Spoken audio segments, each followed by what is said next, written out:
நாள தேவன் எங்களுக்கு ஒரு நல்ல சந்தோஷமான நாளை தந்திருக்கிறார். கடந்த நாட்களில் தேவன் எங்களுக்கு சில நன்மைகளுக்கு நினைத்து நாங்கள் இந்த நாளில் அவருக்கு நன்றி சொல்லுவோம். நேற்று நாங்கள் வேறு படிப்பில் நாங்கள் கேட்ட மாதிரி உங்கள் உள்ளங்களை நாங்கள் முழுமையாக திறந்து தேவனை தேடுவோம். உள்ளங்களை உண்மையாக திறந்து தேவனை கூப்பிடுற பிள்ளைகளுக்கு ஆண்டவர் பதில் கொடுப்பார். ஆமென். இந்த நாளில் நாங்கள் இயேசு ராஜாவை வரவேற்போம். ஆமென். இயேசு ராஜா எங்கள் மத்தியில் வந்து நின்றா தான் எங்களுக்கு நன்மை. ஹல்லேலூயா. நாங்கள் கூப்பிடும் பொழுது அவர் எங்களுக்கு பதில் தருவார். அவர் எங்கள் சமாதானத்தின் தேவன். ஹல்லேலூயா. பாடுவோம். இயேசு ராஜா வந்திருக்கிறார். எல்லாரும் கொண்டாடுவோம்.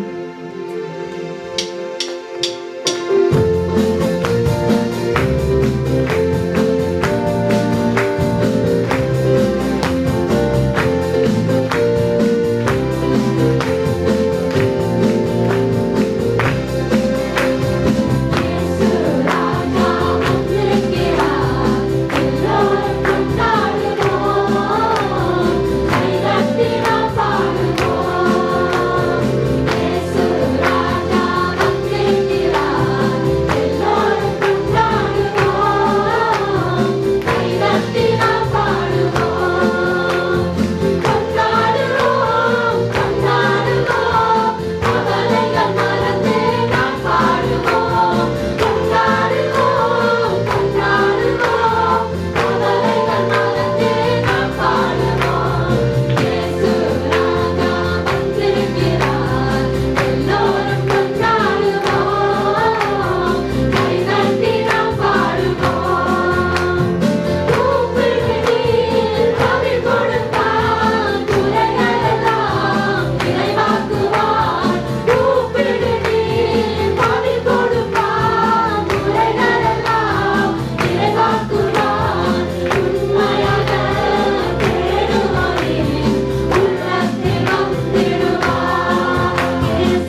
நாமத்தை உயர்த்துவோம். அவர் நம்ம எல்லாம் துதித்து பாடுவோம். ஹalleluya. அந்த நாம ஆர்ப்பரிப்போமே. Amen.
எங்கள் அன்பின் ஆண்டவராகிய தெய்வமே, இந்த மதிய பொழுதிலும் ஆண்டவரை கர்த்தாவே உங்களுடைய பாதத்திலே எங்களை ஒப்புக் கொடுக்கிறோம். இந்த நாளிலும் தேவரீர் ஒவ்வொரு பிள்ளைகளோடு பேசுவீராக. தேவன் தாமே உம்முடைய வார்த்தை மூலமாய் பேசும். உம்முடைய வார்த்தை எங்களை கட்டி எழுப்புகிறது. உம்முடைய வார்த்தை எங்களை உருவாக்குகிறது. உம்முடைய வார்த்தை எங்களுக்கு ஜீவனை கொடுக்கிறது. உம்முடைய வார்த்தை தான் எங்களை வாழ வைக்கிறதப்பா. ஒவ்வொரு பிள்ளைகளும் அதை கேட்டு அந்த வார்த்தைக்கு தங்களை ஒப்பு கொடுத்து அந்த வார்த்தை மூலமாய் அவர்கள் விடுதலை அடைந்து உம்முடைய வழியிலே நடக்க பரலோகத்தை நோக்கி வீரனை போடுகிற பிள்ளைகளாக இருக்கிற கிருபையை கொடுக்கிறார். வார்த்தையை கேட்கிற பிள்ளைகள் யாவரையும் ஆசீர்வதி. இந்த வார்த்தையை கேட்கும் பொழுது மக்களை அங்கே அலைக்கழிக்கிற மக்கள் மத்தியிலே சிந்தனைகளை கொள்ளை கொள்ளுகிற எல்லா சத்துருக்களையும் இயேசு கிறிஸ்துவின் நாமத்திலே கட்டி போடும். சிந்தனைகள் யாவும் இருதயம் யாவும் வார்த்தைக்கு நேராக திருப்பப்படுவதாக. எல்லா தேவையில்லாத சிந்தனைகள், தேவையில்லாத காரியங்கள், எண்ணங்கள் எல்லாம் இப்பொழுது இயேசுவின் நாமத்திலே வெளியேறுவதாக. ஒவ்வொரு பிள்ளைகளுடைய சிந்தையை இருதயத்தையும் இயேசுவின் ரத்தத்திலே நாங்கள் மூடிக்கொள்ளும், காத்துக்கொள்ளும். இயேசுவின் நாமத்தில் பிதாவே, ஆமென். ஹல்லேலூயா, ஆமென். தொடர்ந்து நாங்கள் பிரயாணம் பண்ணி கொண்டிருக்கிறோம். எகிப்தில் இருந்து புறப்பட்ட நாம் இன்னும் கானானுக்குள் வரவில்லை. கானானுக்குள் கால் வைத்து விட்டோம், ஆனால் கானானை நாங்கள் இன்னும் ஒழுங்காய் சுதந்திரிக்கவில்லை. கானானுக்குள் கால் வைத்து விட்டோம். கானானுக்குள் கால் வைத்த பிறகுதான் எரிகோவை உடைத்தோம். எரிகோவை உடைத்து இந்த நாளிலே நாங்கள் எரிகோவை உடைத்த என்ன சொல்றது அந்த மகிழ்ச்சியிலே இன்றைக்கு நாங்கள் பல காரியங்களை சில வேளை தவற விட்டிருப்போம். எரிகோவை உடைத்த மகிழ்ச்சியிலே, எரிகோ உடைக்கப்பட்ட அந்த வெற்றியின் சந்தோஷத்திலே அங்கே சில வேளைகளிலே அங்கே சின்னோர் ஆயியை தகர்க்க முடியாதபடி கர்த்தர் வைத்திருக்கிற தடையை நாங்கள் மறந்திருப்போம். ஹல்லேலூயா. இல்லாவிட்டால் கர்த்தர் அங்கே அதை உடைக்க விடாதபடி கர்த்தர் ஏன் அதை உடைக்க விடவில்லை, இல்லாவிட்டால் என்னத்துக்காக ஒரு தோல்வியை தந்தார் என்பதை நாங்கள் கண்டுகொள்ளாதபடி வெற்றியின் அந்த சந்தோஷம் ஒவ்வொரு கண்களையும் மூடியிருக்கும். இந்த நாள்ல கூட நாங்கள் பார்க்க போகிறோம். ஒரு வெற்றி பெற்ற அந்த கூட்டத்திலே எரிகோவை உடைத்து முன்னேறின அந்த கூட்டத்திலே பல லட்சம் ஜனங்கள் வந்த கூட்டத்திலே ஒன்று ரெண்டு பேர்ல பல லட்சம் ஜனங்கள் வெற்றி நடை போட்டு வீறு நடை போட்டு வந்து அந்த எரிகோ கோட்டையிலே எரிகோ பட்டணத்தில் இருந்த அத்தனை மக்களையும் ராகாப் என்கிற அந்த வேசியையும் அவருடைய தகப்பன் தாய் சகோதரங்களை விட மற்ற யாவரையும் சங்காரம் பண்ணி அவருக்கு ஆண்டவருக்கு எல்லா மகிமையையும் கொடுத்தார்கள். அந்த சந்தோஷத்திலே அவர்கள் புறப்பட்டு போகிறார்கள். அங்கே ஒரு மனிதன், ஒரே ஒரு மனிதன், மீண்டும் சொல்லுகிறேன், ஒரே ஒரு மனிதனுடைய மதிகேட்டின் காரணம் ஒரு முழு அந்த வெற்றி கொண்ட ஜனங்களுக்கு ஒரு தோல்வியை கொண்டு வந்தது. ஒரே ஒரு மனிதன் அந்த லட்சக்கணக்கான மக்கள் மத்தியிலே, பரிசுத்தமாக்கப்பட்ட லட்சக்கணக்கான மக்கள் மத்தியிலே ஒரே ஒரு மனிதனுடைய மதிகேடு, ஒரே ஒரு மனிதனுடைய மதிகேடு அங்கே பெரிய விளைவுகளை கொண்டு வந்தது என்று வேதம் சொல்லுகிறது. ஹல்லேலூயா. சில வேளை நாங்கள் நினைக்கலாம், ஆண்டவர் அவர் நல்லவர், அவர் கிருபை உள்ளவர், நான் செய்கிற இந்த சின்ன பிள்ளையெல்லாம் அவர் கண்டுகொள்ள மாட்டார், கடற்கண்ணால பார்த்துட்டு போய்விடுவார் என்று நாங்கள் நினைத்துக் கொண்டிருக்கிறோம். இல்லவே இல்லை. அவருக்கு முன்பதாக அது பெரிய பிள்ளையாய் தெரிகிறது. ஒரு ஊழியக்காரரை விளக்கப்படுத்துவதற்கு சொன்னார்,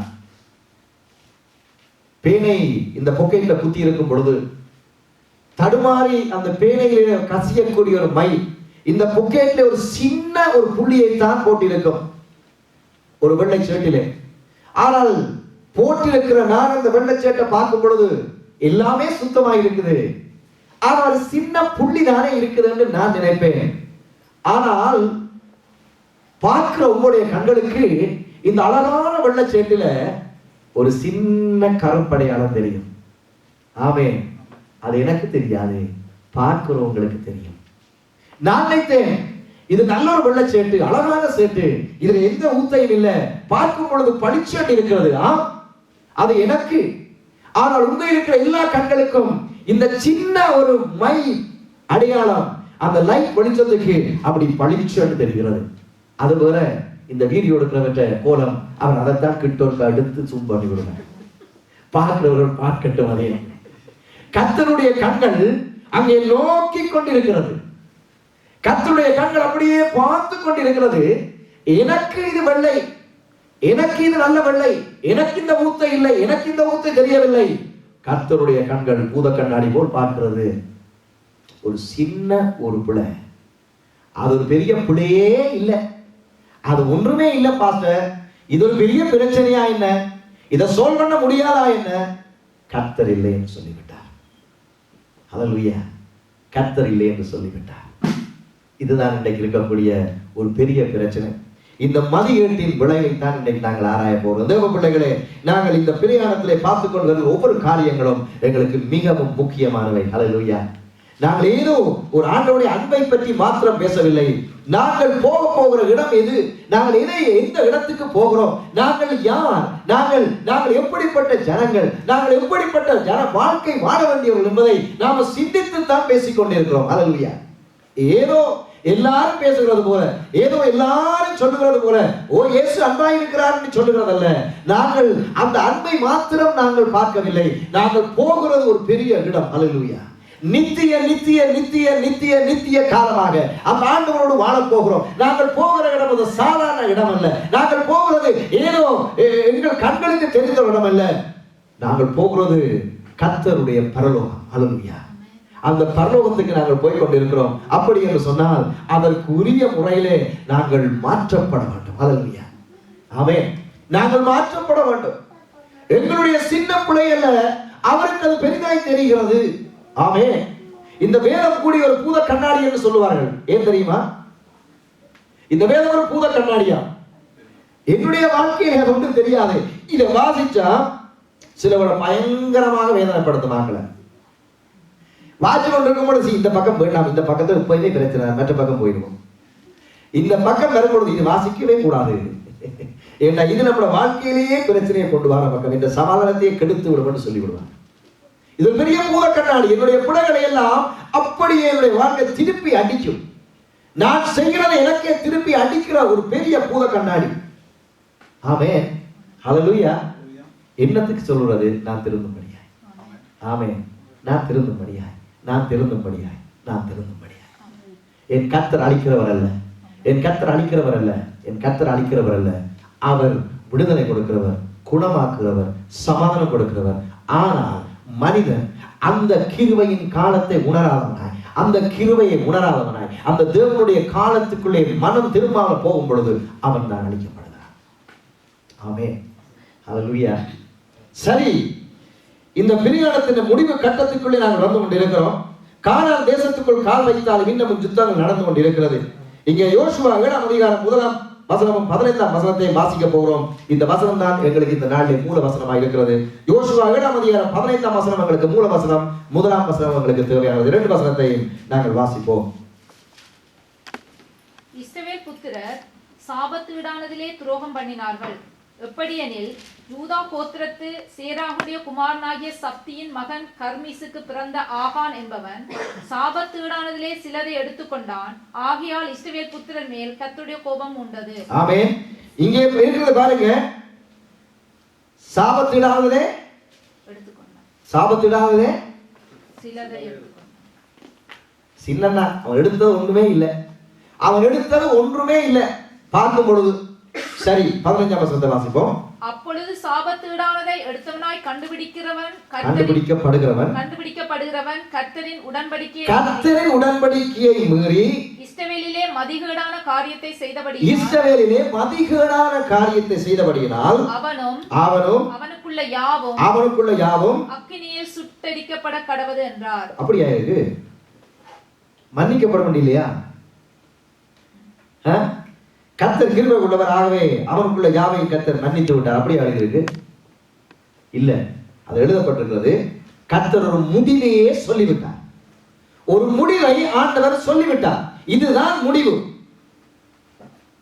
இன்றைக்கு ஆண்டவர் தேவ பிள்ளைகளுக்கு எச்சரிப்பான சில காரியங்களை சொல்லிக் கொண்டிருக்கிறார். எச்சரிக்கிறார் சில காரியங்களை. எப்படி ஒரு மனிதன் வாழ வேண்டும் என்று ஆண்டவர் எச்சரிக்கிறார். எப்படிப்பட்ட ஒரு வாழ்க்கை.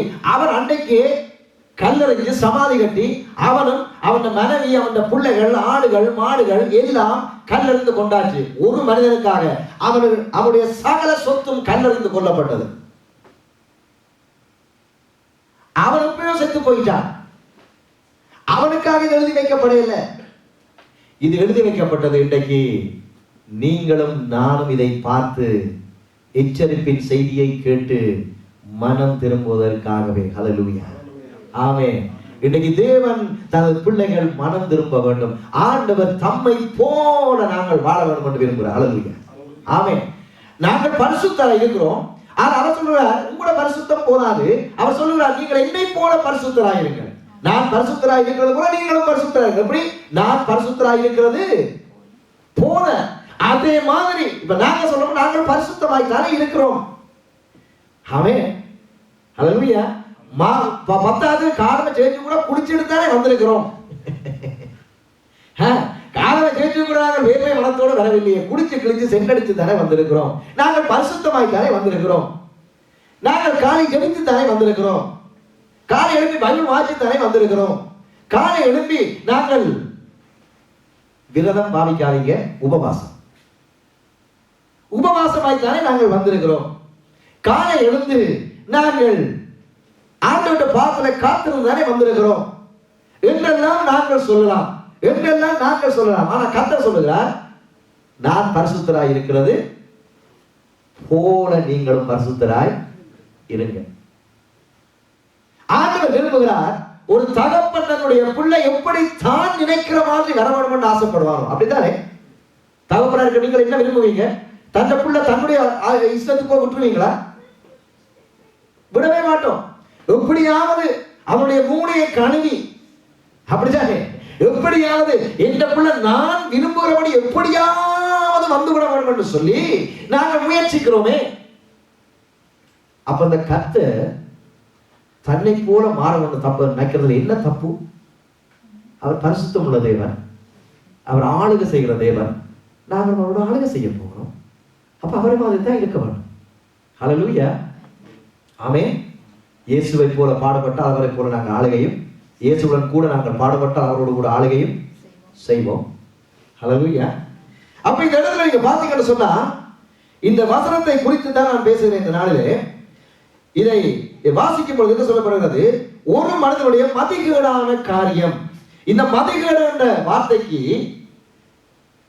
இன்னும் ஒரு வேத விளக்கம் சொல்லுகிறது.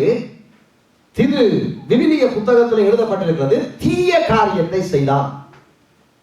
மதிகேடு என்று சொல்லும் பொழுது எங்களுக்கு அது பெரிய அளவில் அது ஒரு பாரதூரமான சொல்லு மாதிரி தெரியல, அப்படித்தானே. ஆனால் தீய காரியம் என்னும் பொழுது அது கொஞ்சம் ஊண்டி உரைக்குது. சரியோ? மதிகேடு என்று சொல்லும் பொழுது அவன் மதிகெட்ட தனமாய் செய்தான் என்று சொல்லி நாங்கள் அதை மதிகேடு என்று சொன்னால் அதுக்கு இன்னொரு விளக்கம் அறிவின்மை. அவன் தெரியாமல் செஞ்சு விட்டான் என்று சொன்னால் நாங்கள் என்ன செய்வோம்? மன்னித்து விடுவோம். தெரியாமல் செஞ்சால் அதுக்கு பிறகு மன்னிப்பு தானே, அதுக்கு பிறகு ஒண்ணுமே செய்ய முடியாது. நான் தெரியாமல் செஞ்சுட்டேன் என்று சொன்னால் அதுக்கு பிறகு ஒண்ணுமே செய்ய முடியாது. ஆனால் இந்த வரவிலக்கணம் சொல்லுகிறது அங்கே தீய இஸ்ரவேலிலே அவன் தீய காரியத்தை செய்தான். ஒரு தீய காரியம் செய்யப்படும் பொழுது ஆண்டவரால் பொறுக்க முடியாது. அதான் மதிகேடு. இந்த மதிகேடு வேதம் பார்க்கும் பொழுது இது ஒரு பாவமாக கருதப்படுகிறது. எங்கள் வாழ்க்கையிலே மதிகேடு பாவமாய் தெரியுதோ இல்லையோ, ஆண்டவருடைய வார்த்தையிலே மதிகேடு பாவமாய் தான் தெரியும். ஹல்லேலூயா. இதை யாரும் சொல்லல, எடுத்து வாசிக்கும் பொழுது யார் சொன்னது தெரியும். மார்க் 7ஆம் அதிகாரம் 21, 22, 23. மார்க் 7ஆம் அதிகாரம் 21, 22, 23. இந்த வார்த்தையை வாசிக்கும் பொழுது யார் இதை சொன்னார்கள் உங்களுக்கு தெரியும். வாசிப்போம். 21, 22, 23. எப்படியெனில் மனுஷருடைய இதயத்துக்குள்ளிருந்து பொல்லாத சிந்தனைகளும் விபச்சாரங்களும் வேசித்தனங்களும் கொலைபாதகங்களும் களவுகளும் பொருளாசைகளும் துஷ்டத்தனங்களும் கபடும் காமவிகாரமும் வன்கண்ணும் தூஷணமும் பெருமையும் என்னவா எழுதப்பட்டிருக்கு? ஆமென், ஹல்லேலூயா. கடைசியா என்ன எழுதப்பட்டிருக்கு? தூஷணம் பேசுறதுக்கு சமன் மதிகேடு. ஆமென், ஹல்லேலூயா. தூஷணம் பேசுறதுக்கு சமன் மதிகேடு, விபச்சாரத்துக்கு சமன் மதிகேடு. அவன் விபச்சாரம் பண்ண பாவி, நான் விபச்சாரம் பண்ணேன், நான் சும்மா தெரியாதனமா ஒரு காரியத்தை செஞ்சேன். ஓ, அவனுக்கும் இதுக்கும் ஆண்டவற்ற பார்வையில எப்படி எழுதுவேன்னு சொன்னா பொல்லாத சிந்தனை சமன், விபச்சாரம் சமன், வேசித்தனம் சமன், கொலைபாதகம், இப்படிதான் எழுதி கொண்டு போவோம். நர்ஸ்ல சொல்றவங்க இதுக்கு சமன். அப்படி பார்க்கும் பொழுது கடைசியாக பெருமை சமன், மதிகேடு. ஆனா பைபிள்ல மதிகேடை பற்றி வாசிங்கன்னா பல வார்த்தைகள் இருக்கிறது, பலவிதமான வார்த்தைகள் நான் கடைசியாக உங்களுக்கு தருகிறேன். இந்த மதிகேடு புறப்பட்டு வரும். 23ஆம் வசனம், பொல்லாங்கானவைகளான இவைகள் எல்லாம் இவைகள் இந்த 13 சொல்லப்பட்ட பாவங்களும் பொல்லாங்கானவைகளாகிய இவைகள். அப்ப இந்த இவைகள், இந்த 13 பகுதியும் பொல்லாங்கானவைகளாய் இருக்கு. இவைகள் உள்ளத்திலிருந்து புறப்பட்டு மனுஷனை தீட்டுப்படுத்தும் என்றார். இயேசு இந்த வார்த்தையை சொன்னார். இது ஒரு மனிதன் சொல்லி இருந்தால் இதை நாங்கள் ஏற்றுக்கொள்ள முடியாது. மனுஷனுக்கு அவனுக்கு அறிவு காணாதுன்னு சொல்லலாம். ஆனால் அறிவே உருவானவர் ஞான கண்மலையான இயேசு அவர் சொல்லுகிறார், இவை எல்லாம் மனுஷன்ல இதயத்தில் புறப்பட்டு வரும் பொல்லாங்கானவைகளாகிய இவைகள் மனுஷனை தீட்டுப்படுத்தும் என்றார். ஹல்லேலூயா.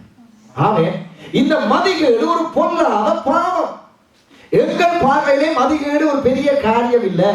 எங்கள் பார்வையிலே மதிகேட்டை குறித்து நாங்கள் ஒரு பெரிய ஆக்ஷன் எடுக்க போறதில்லை. தெரியாம செஞ்சிட்டோம், அறிவின்மையா செஞ்சிட்டோம் என்று சொன்னா நாங்கள் அதை மன்னித்து விட்டு போகிறோம். ஆனால் கர்த்தருடைய பார்வையில இது அவரை கோபப்படுத்தி அவனை கொல்லும் அளவிற்கு, அவனை கொன்றால்தான் அவருடைய கோபம் தீர்ந்தது என்று வேதம் சொல்லுது. இருக்கா இல்லையா? வாசிங்க 7ஆம் அதிகாரத்திலே யோசுவாவிலே கடைசி வசனத்தை வாசிங்க. கர்த்தர் எவ்வளவு அன்புள்ளவர் பாத்தீங்களா? அவன் மேல் இந்நாள் வரைக்கும் இருக்கிற பெரிய கற்குவியலை குவித்தார்கள். இப்படியே கர்த்தர் தமது கோபத்தின் உக்கிரத்தை விட்டு மாறினார். எப்போ உக்கிரம் அவருடைய கோபம் மாறிச்சது? எப்போ அவருடைய கோபம் மாறிச்சது? அவன் மேலே கல்லறிஞ்சு, அவனுடைய மனைவி மேலே கல்லறிஞ்சு, அவனுடைய பிள்ளைகள் மேல கல்லறிஞ்சு, அவனுடைய ஆறுமாடு மேல கல்லறிஞ்சு, அவனுடைய கூடாரத்து மேல கல்லறிஞ்சு, அவன் கடவெடுத்ததையும் வச்சு கல்லறிஞ்சு, எல்லாவற்றையும் மூடின போறான் அவற்றை கோபம்.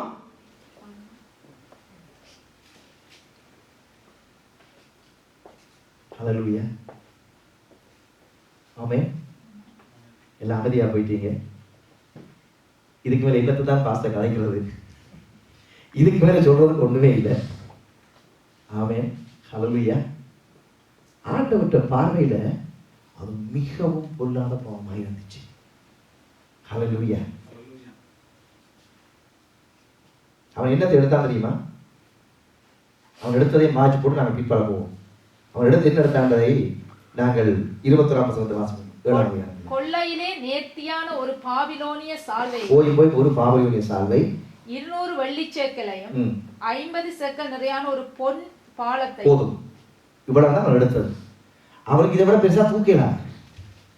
போய் ஒரு பொன் பாலம், ஒரு வெள்ளி சேக்கல் வெள்ளி, ஒரு சால்வை, பாபிலோனிய சால்வை என்றால் அந்த பவுன் எல்லாம் போட்டு வடிவா நெஞ்சிருக்குது. இவ்வளவு தான் அவன் எடுத்தது. இவ்வளவு தான் அவன் எடுத்தான். அவன் ஒரு பெரிய காரியத்தை செய்யல. ஒரு பெரிய எரிகோவை உடைச்சாங்க. 80 ஏக்கர் பரப்புல இருக்கக்கூடிய அந்த ஒரு பணக்கார இடத்தை உடைச்சாங்க. அதுக்குள்ள நிறைய பொண்ணுகள் வெள்ளிகள் எல்லாம் இருந்தது. இவையெல்லாம் கர்த்தருக்கு வர வேண்டியது. அவன் எடுத்தது தசமம் இல்லை, லட்சத்திலே உண்டாயிருக்கு. ஆமென். அவன் எடுத்தது கோடியிலே உண்டாயிருக்கும். அதுக்கே சாவண்டா 10ல் ஒன்று எடுத்தா என்ன நடக்கும்? அதை நாங்களே முடிவெடுத்துக்கணும். ஹல்லேலூயா. இந்த மதிகள் என்ன செய்கிறன்னு சொன்னால் மனுஷனை என்ன செய்கிறது? தீட்டுப்படுத்துகிறது. இந்த மதிகேடு மனுஷனை தீட்டுப்படுகிறது. ஏனென்றால் ஒரு மனிதனை கொல்லும் அளவுக்கு தேவன் கோபப்பட்டார். அப்படி என்று சொன்னால் இதனுடைய காரணம் என்ன? ஆண்டவர் பலமுறை சொல்லியும் இவன் அதை கேட்கவில்லை. இதுதான் அந்த மதிகேடு. விளக்குச்சா மதிகேடு என்னண்டு? சொல்ல சொல்ல சொல்ல சொல்ல சொல்ல ஐயோ இது கேட்டு புடிச்சு போச்சு. நம்ம உதவி நீங்கள் மாத்தவே மாட்டீங்க. நீங்க நல்லா சொல்லுங்க, நான் கேட்டுக்கொண்டே இருப்பேன். இன்றைக்கு முதா சரி சொல்லுங்க, இன்றைக்கு முதா சரி சொல்லுங்க, இடம் போச்சு போனதா இந்த கிழமை முதா சொல்லுங்க, நான் கேட்கிறேன். இப்படி கேட்டு இப்படி விட்டுருவேன். இதான் மதிகேடு. ஆமாம், எது மதிகேடு? இப்படி கேட்டு இப்படி விட்டு நான் போய்விடுவேன். இதான் மதிகேடு கர்த்தருடைய பார்வையில். கர்த்தர் பல தடவை சொல்லிக்கொண்டே இருப்பார். உண்மையா மனச்சி அடிக்கிறது சொல்லுங்க. பிள்ளைகள் அடிக்க எப்படி சொல்லி அடிக்கிறோம்? உனக்கு எத்தனை வரை சொன்னாங்க? 100 தரத்துக்கு மேல சொல்லியிருப்பேன். சொல்லியிருப்பீங்களா? ஒரு ரெண்டு சொல்லியிருப்பீங்க. ஆனா கர்த்தர் உண்மையாக சொல்றேன். வேதம் வாசிக்கும் பொழுது அதில் சொல்றேன், பிரசங்கம் மூலமா சொல்றேன், டிவியை போட்டு அதில் சொல்றேன், நியூஸ் கட்ட அதில் சொல்றேன், வேற இப்ப வெளியில இருந்து பிரசங்கம்லாம் வீட்டை வருது, அதுல கட்ட அதை சொல்றேன், ஃப்ரீயா வருது அதுல சொல்றேன். நீங்கள் காசை செலவழிக்க தேவையில்லைப்பா, நீங்க வீட்டை இருக்கிறதுக்கு சம நடத்தலாம். அப்படியெல்லாம் முடியாது. நடக்குது எல்லாம் நரகத்துக்கு கொண்டு போறதுக்கு என்பதை மறந்து விடாதீங்க. ஹல்லேலூயா. ஆமென். சொல்லி சொல்லி சொல்லி சொல்லி சொல்லி சொல்லி சொல்லி சொல்ல சொல்ல சொல்ல சொல்ல சொல்ல அதை அல்ல தட்டி அல்ல தட்டி அல்ல தட்டி அல்ல தட்டி அல்ல தட்டி அதை கேட்கவே இல்லை கேட்கவே இல்லை கேட்கவே இல்லை கேட்கவே இல்லை. புதுதானப்பா, எப்ப எங்க போனாலும் புதுதான சொல்றாங்க. எல்லாருக்கும் காசு மேல ஆசை. இயேசுவும் கூட ஆலயத்தில் எங்கினத்தை பார்த்தாரு. அவருக்கு அதுதான் தேவை. அல்லேலூயா. அவர் காணிக்கப்பட்டியே தான் பார்த்தார். என்னத்தை பார்த்தா தெரியுமா? நாங்கள் கண்ணை மூடி கொண்டிருக்கிறோம் பார்க்க கூடாது. அவரை கண்ணை திறந்து பார்த்தாரு. ஏன் தெரியுமா? எல்லாரும் எவ்வளவு போடுறாங்கன்னு பார்த்தாரு. அவர் எவ்வளவு போடுறாங்கன்னு கத்தர் பார்த்தார். அதான் சொன்னார், இவங்க எல்லாம் போட்டாங்க, அந்த 7 விதவை மாத்திரம் அதிகமாய் போட்டார். அப்படி என்றால் அந்த 7 விதவை போட்டதை பார்த்தா பெரிய பெரிய பணக்காரர்கள் வந்து இப்படி சுருட்டி ஆக்களுக்கு நல்லா காட்டி அமர்த்தினதையும் பார்த்தார். அவரெல்லாம் லட்சத்தை உழைச்சிட்டு 100 உணர்வு கூட்டி போடுறான். இந்த 7 விதவை காசே இல்லை, கிடந்ததுக்கு போட்டுட்டு கத்த சொன்ன அவங்கள இவளை அதிகமாய். அப்ப ஆண்டவருடைய கண் எங்கே இருந்துச்சு?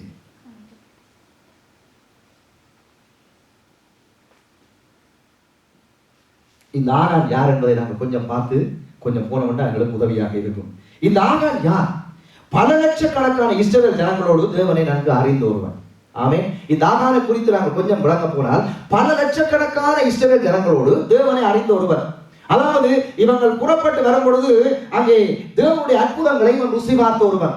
இஸ்ரவேல் ஜனங்கள் அங்கே எகிப்திலிருந்து புறப்பட்டு கானானுக்குள் வரும் வரையும் அநேக அற்புதங்களை, ஒவ்வொரு நாளும் அற்புதங்களை ருசி பார்த்தார்கள். ஆமென். ஒவ்வொரு நாளும் அற்புதம் ருசி பார்த்தார்கள். மண்ணா வருகிறது, இறைச்சி வருகிறது, தண்ணி வருகிறது, பாதைகள் திறக்கிறது, நெருப்பா எரிஞ்சு அப்படியே அவர்களுக்கு வழியை காட்டுகிறது. அவர்களுக்கு அங்கே ஒவ்வொரு நாளும் அற்புதம் தான் வாழ்க்கை. ஹல்லேலூயா.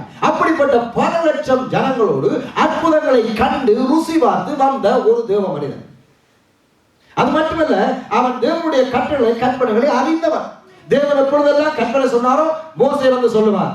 அப்ப கேட்டவன் எல்லாவற்றையும் ஆண்டவர் இப்படி சொன்னாரப்பா, இப்படி சொன்னாரப்பா, இப்படி சொன்னாரப்பா, இப்படி சொன்னார் சொல்லும் பொழுது எல்லாவற்றையும் கேட்டு வருவன். ஆண்டவருடைய கற்பனையை நன்கு அறிந்தவன், ஆண்டவர் போட்ட கட்டளைகளை நன்கு அறிந்தவன்.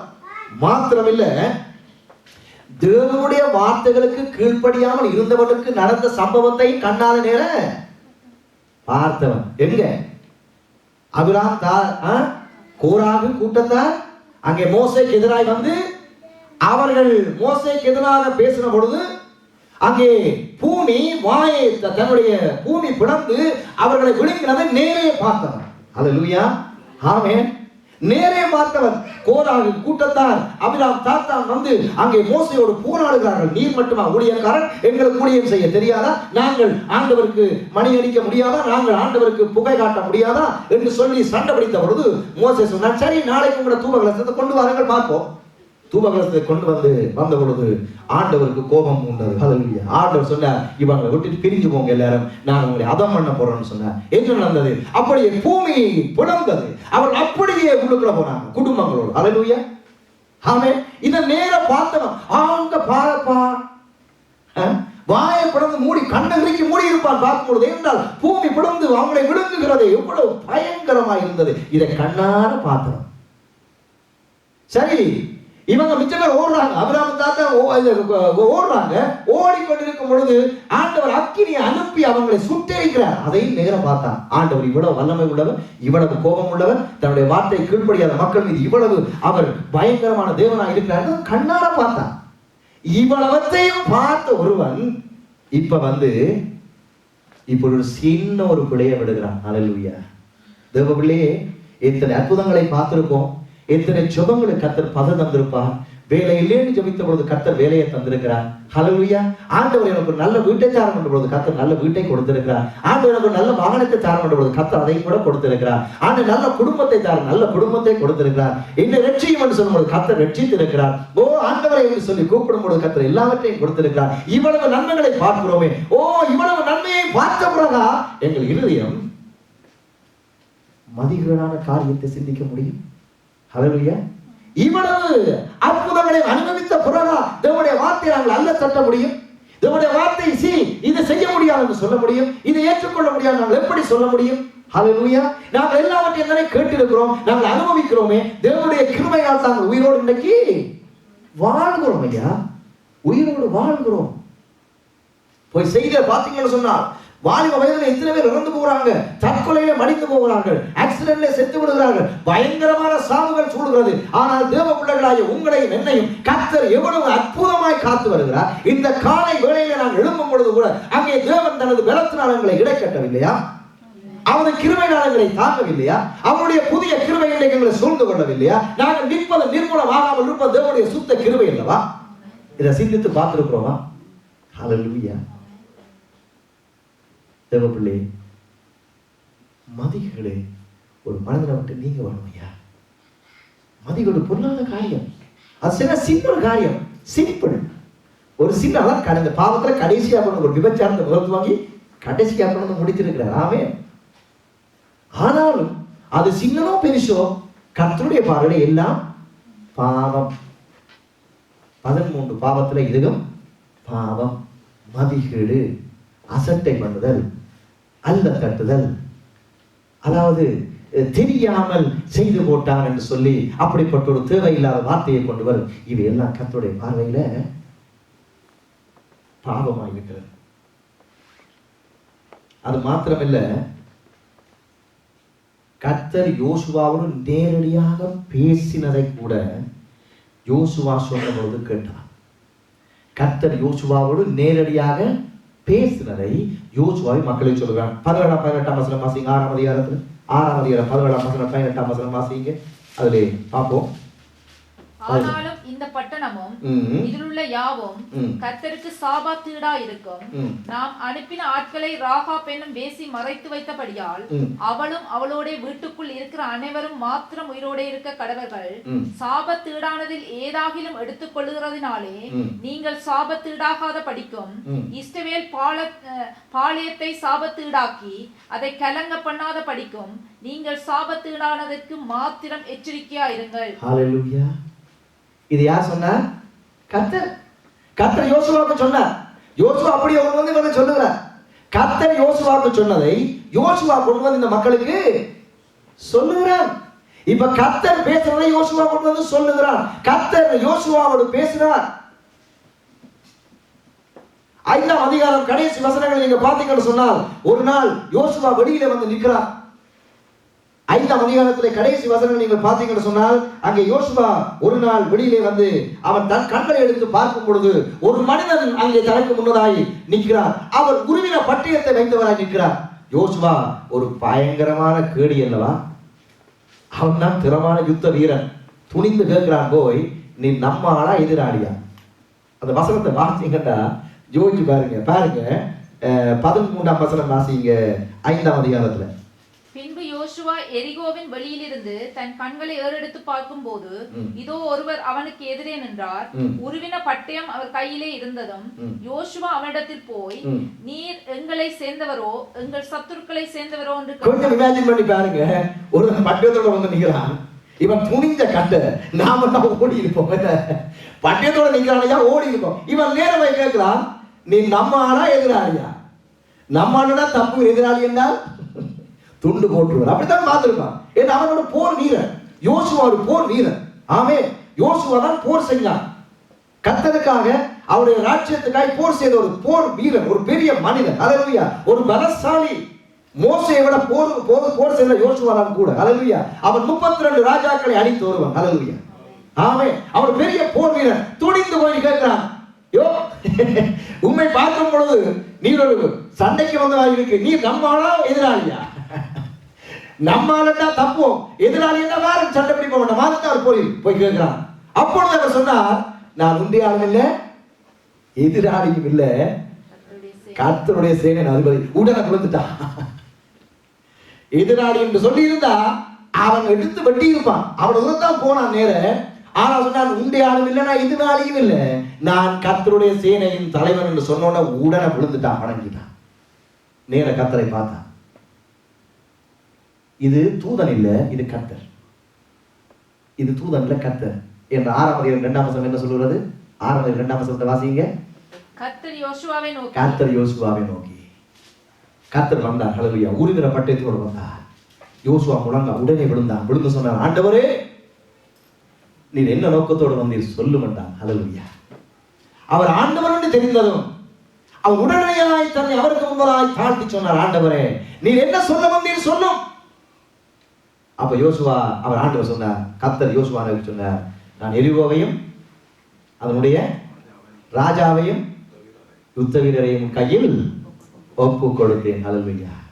ஆண்டவர் சொன்னார், நான் உன் கையில் எல்லாவற்றையும் ஒப்பு கொடுத்தேன் என்று ஆண்டவர் யோசுவாவுக்கு சொன்னதை இவன் பார்த்தானோ நிச்சயமாய் கேட்டிருப்பான். ஹல்லேலூயா. நேரடியாக ஆண்டவர் யோசுவாவோடு பேசுகிறார். அந்த பேசின உடனே தேவன் என்ன சொல்லுகிறார்? யோசுவா, தேவன் இப்படி சொல்லி இருக்கிறாரே, வெற்றி நம்முடையது என்று அவன் முழு விசுவாசத்தோடு போய் போராடி அங்கே வெற்றி பெற்ற அந்த மமதையிலே, அப்படித்தான் சொல்ல வேண்டும், அந்த பெரிய எரிகோவை தரைமட்டமாக்கினார்கள். தரைமட்டமாக்கி எல்லாம் வெட்டி எல்லாவற்றையும் எடுத்துக்கொண்டு வந்து அங்கே தரைமட்டமாக்கின அந்த வெற்றியின் மமதையிலே ஒரு வெற்றி வந்துட்டது. போர்ல ஒரு வெற்றி. உடனடியாக அடுத்த கட்டளை, போய் ஆகிய பார்த்துட்டு வாங்கடா, ஆகிய அழிப்போம் இப்பொழுது. ஏன்னா இப்பதான் அவன் பார்க்கிறான், இப்பதான் வெட்டின வாள் இன்னும் ரத்தமே காயல, வெளிக்கிடுவோம், அந்த பட்டணத்தை போடுவோம் சொன்னான். சொன்ன உடனே இவங்க போறாங்க வேவு பார்க்கறதுக்கு.